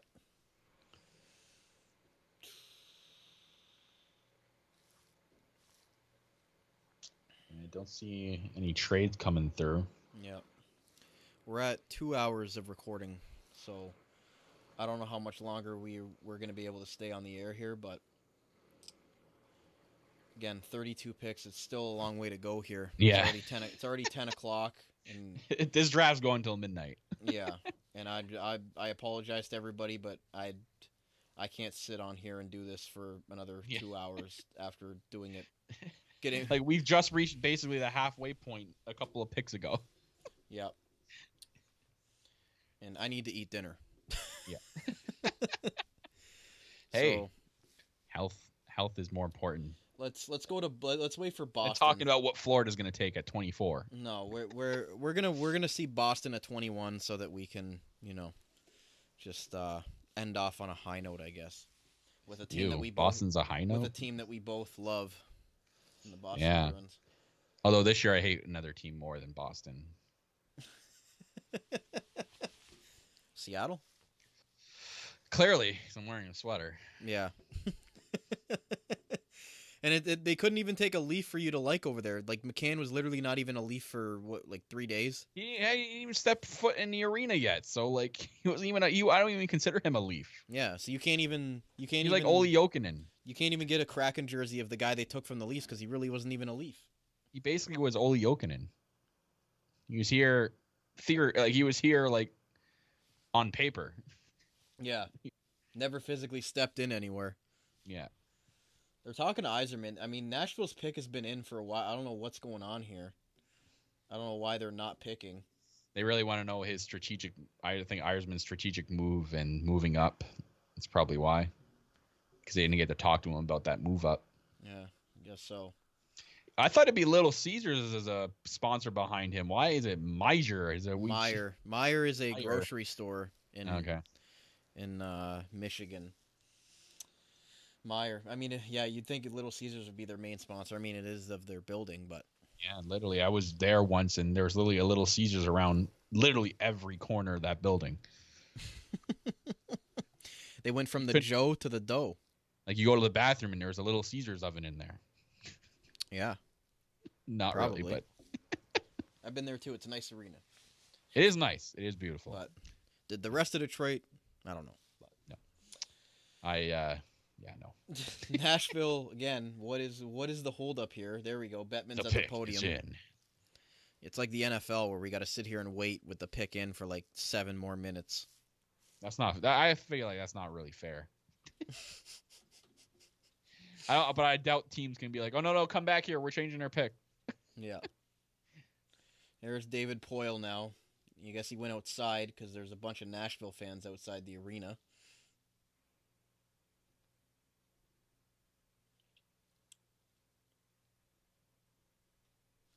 The pick is Sveshkov. Sveshkov. Yep. Fyodor Sveshkov. I'm going to say Fedor. I don't know. Arguably the most complete two-way player in the draft, apparently, according to a scouting report.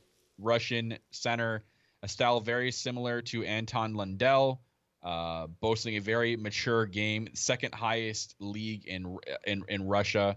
He has an active stick when defending on his own end and showing a lot of deceptive ability to intercept passes. So a very defensive-minded two-way centerman here for the Nashville Predators. So I think it's a pretty good pick for them. Yeah, I mean, Craig Button had him ranked number 6. Yeah. He was ranked number 14 in the Charging Buffalo. He was also 25 on lines.com. 25, yeah. So a bit of a mixed bag in terms of projection. So 19 I guess we'll have to see how he pans out. Yep. So we're going to stay on for 2 more picks. Edmonton, because, Oh, boy. Great. Let's see another pick get busted by Edmonton or get traded away. Yeah. What are they doing? I don't know how they didn't. They have nothing for this year. So they have this first-round pick. They don't have a second. They don't have a third. They have a fourth. They don't have a fifth. Then they have 2 6th and a 7th. You know what that is? What is this?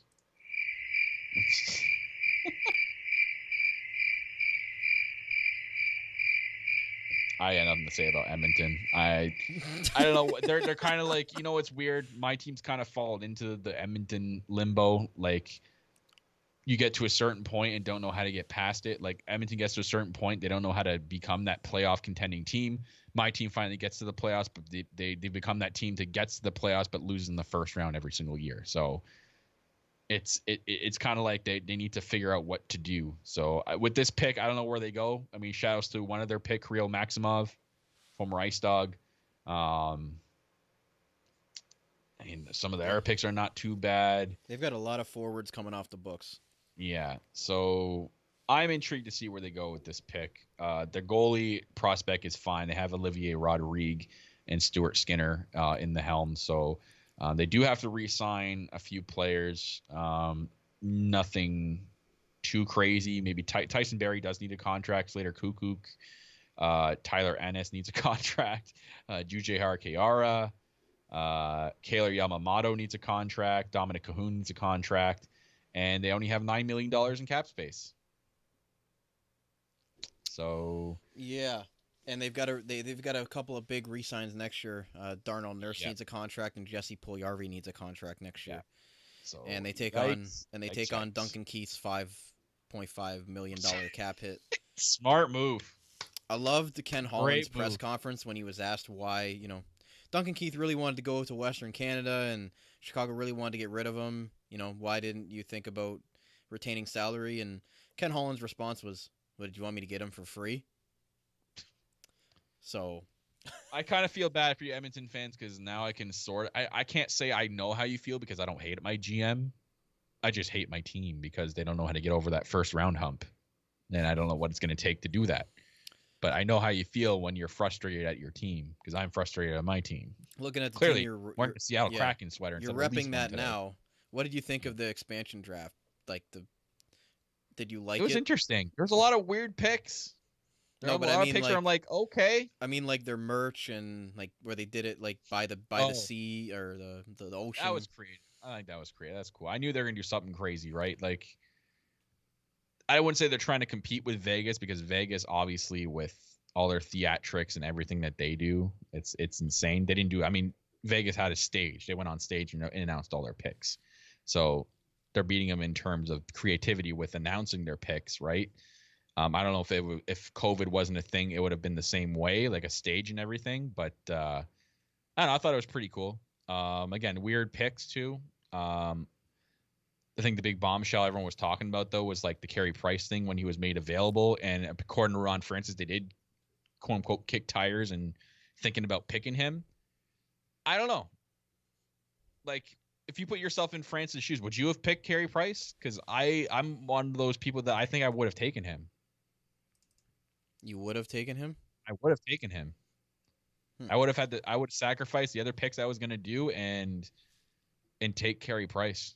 Dude, like the guy, what he just showed this year's season in playoffs, why wouldn't you not take him at this point in his career?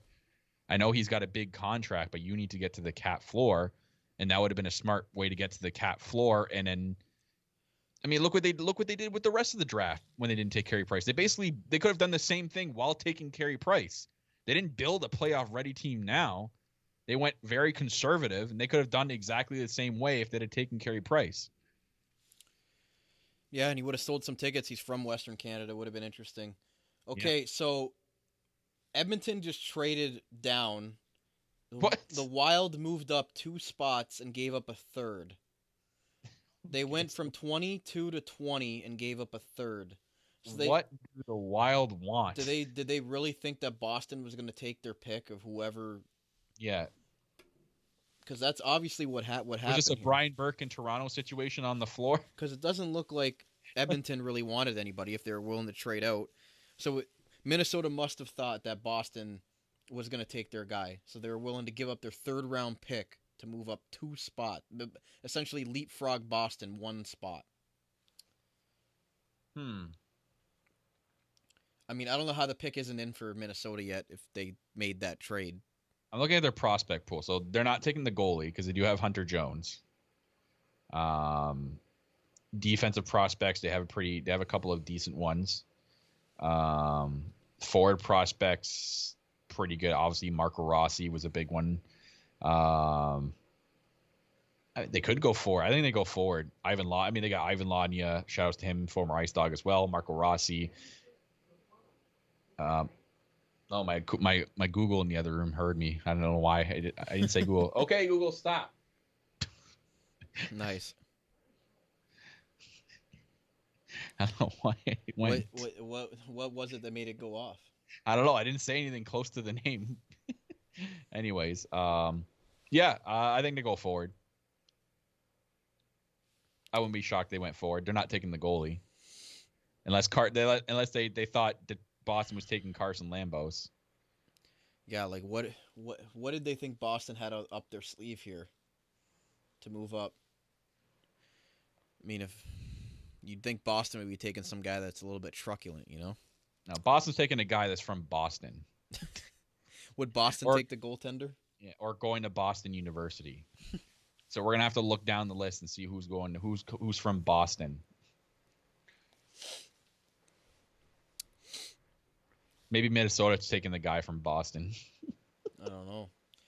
Best available according to TV is Wallstat, Lysell, Lambos, Pinelli.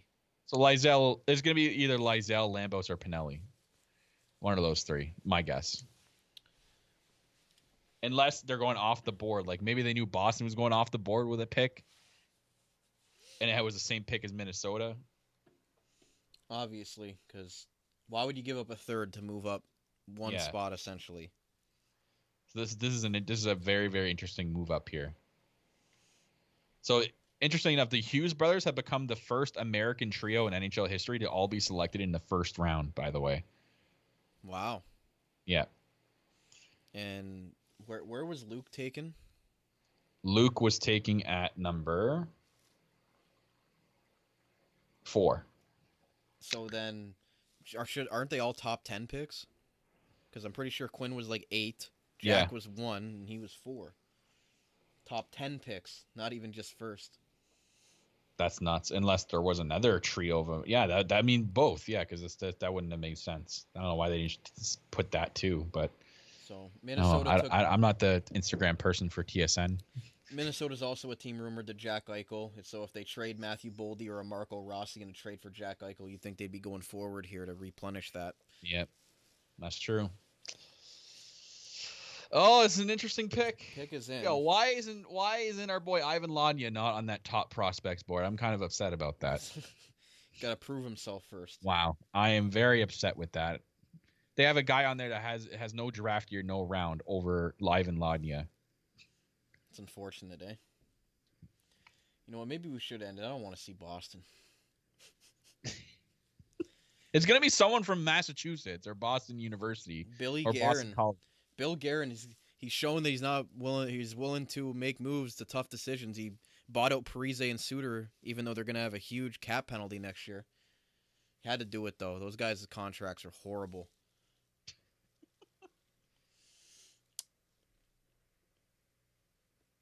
They are selecting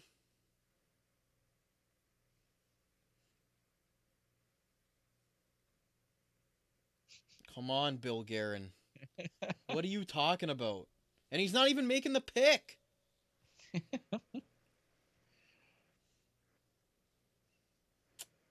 Okay. They trade up to get... It's a Swede. There's a Swedish flag in the background. Wallstat. They took the goaltender. Oh, wow. They traded up for the goalies. Was Boston going to pick the goalie? Wouldn't that have been something, eh? So they take Jesper Wallstat. Interesting. From the SHL. Give us TCB's final thoughts on that one. All right. So Wallstat, who was projected to go number 9, is now being taken at 20 by TCB there. 6'3", 214-pound goalie. Between Knight, Askarov, and now Wallstat, we've seen some of the best goalie prospects enter the league in a long time. Has a bigger frame than other prospects listed in the SHL. Has been amazing for the 18-year-old in his 23 career games. He has he's 12-11 and 0. 909 save percentage, 2.21 goals against average. His frame and athleticism are off the charts, but it is his ability to understand the angles of attack and to be in the right position all the time that makes him a spectacular prospect. Unlike other goalie prospects who rely on their athleticism to make highlight reel saves, he always finds himself in the position and makes easy technical saves that you would expect from an NHL goalie. He will make it 3 straight years in the first round. He will make it 3 straight years in the first round that a goalie is taken, and there's a real chance that he gets drafted in the top 10 they had in his prospect, but now he's been taken number 20. So this could be a very good late round pick, or maybe like Boston weren't going to take him. Maybe they were afraid that they were going to take him.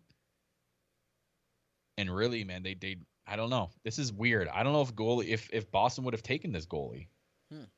Yeah, I don't know either. It doesn't really make sense to me, but their goalie prospects are not horrible, Boston, but nothing that stands out too much. Yeah, but I guess he was clearly the best available on the board still. Yeah.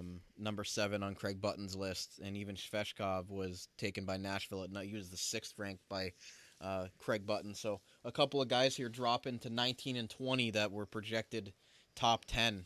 So, yeah. So we'll end on this Boston pick, but I want to know who they take, and I want to know if they're from Boston and Boston University or Boston College.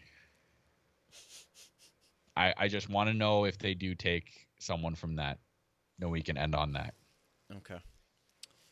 Other than that, thank you to everybody who stayed here for 2.5 hours of our recording, and stay tuned for more live podcasts coming to the network. I'm still trying to get my bearings about the live streaming stuff. That's Kyle's expertise.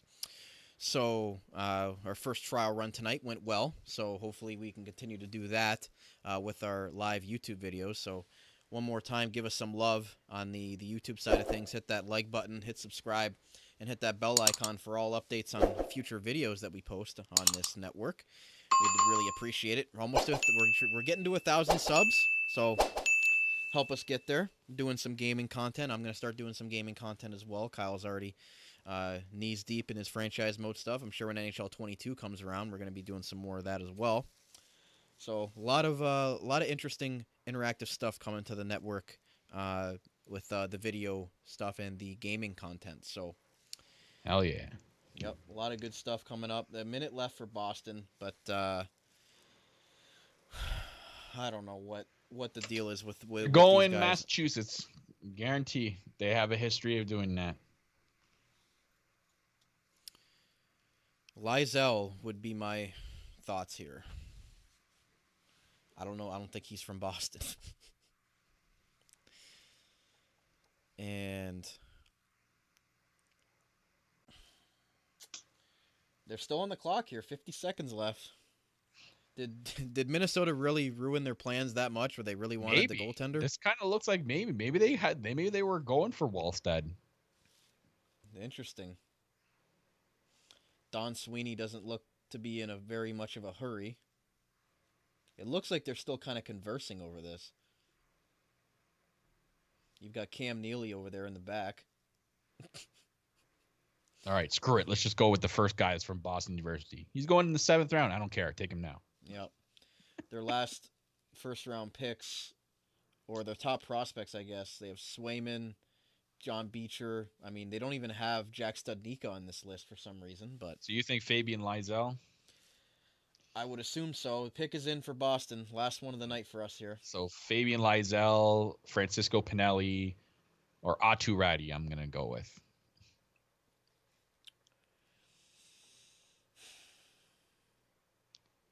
I don't know what Gary Bettman could possibly be saying. Here's Don Sweeney at the mic.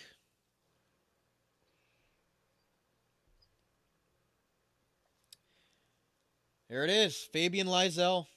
Hey, they just took best available. Yep. And I know I can tell you didn't go to Boston University. He's from Sweden. And it's funny because I don't think he's been announced yet, because they're showing him on the live stream and he hasn't reacted to anything yet. So either he's hasn't seen it yet, or he doesn't even want to go to Boston. One or the other. I'm gonna say it's lag because he's probably overseas. There it is. Now he finally got to see it now. But it was funny because they made the pick and he's just sitting there, like, upset, not knowing anything. And of course the Boston hat's ready to go. They got to have like every single team's hat available for these guys or something. So yeah, they have to. I'm assuming they have like a box of 32 hats. So well, good for Boston, I guess. For you and I, it's not good, but. Good for Boston getting the best available. And that's going to wrap it up. 2.5 hours, folks, of our live reactions to the first round of the NHL draft. You didn't get to see your Toronto Maple Leafs pick, Kyle. Because they're not in the first round. Because they traded that away. Nick Foligno. Yep. Who's probably not coming back next year. Yep. So you can look forward to day 2 for the NHL draft. But other than that, ladies and gentlemen, that's going to wrap it up for today's special edition of the Under Review Hockey Podcast. Hopefully you guys enjoyed it. As always, I'm one of your hosts of this podcast. My name is Brandon Kapula. You can follow me on Twitter right underneath there at Kaputs13_AGM with a Canadian Z. And you can follow my co-host Kyle at JustKyle51, always joining me on the special edition podcast and live on the network. So a big thank you to all of our great sponsors, help put us on, support the network, keeping the show on the air, and to you viewers out there for tuning in and listening along with us for this episode and giving us some of your time today to watch our glorious faces react to some NHL draft picks. So once again, this has been a special edition of the Under Review Hockey Podcast, our 2021 NHL draft reactions on the Armchair GM Sports Network by sports fans for sports fans. Take it easy, guys. We'll talk to you guys again soon. You're listening to the Armchair GM Sports Network.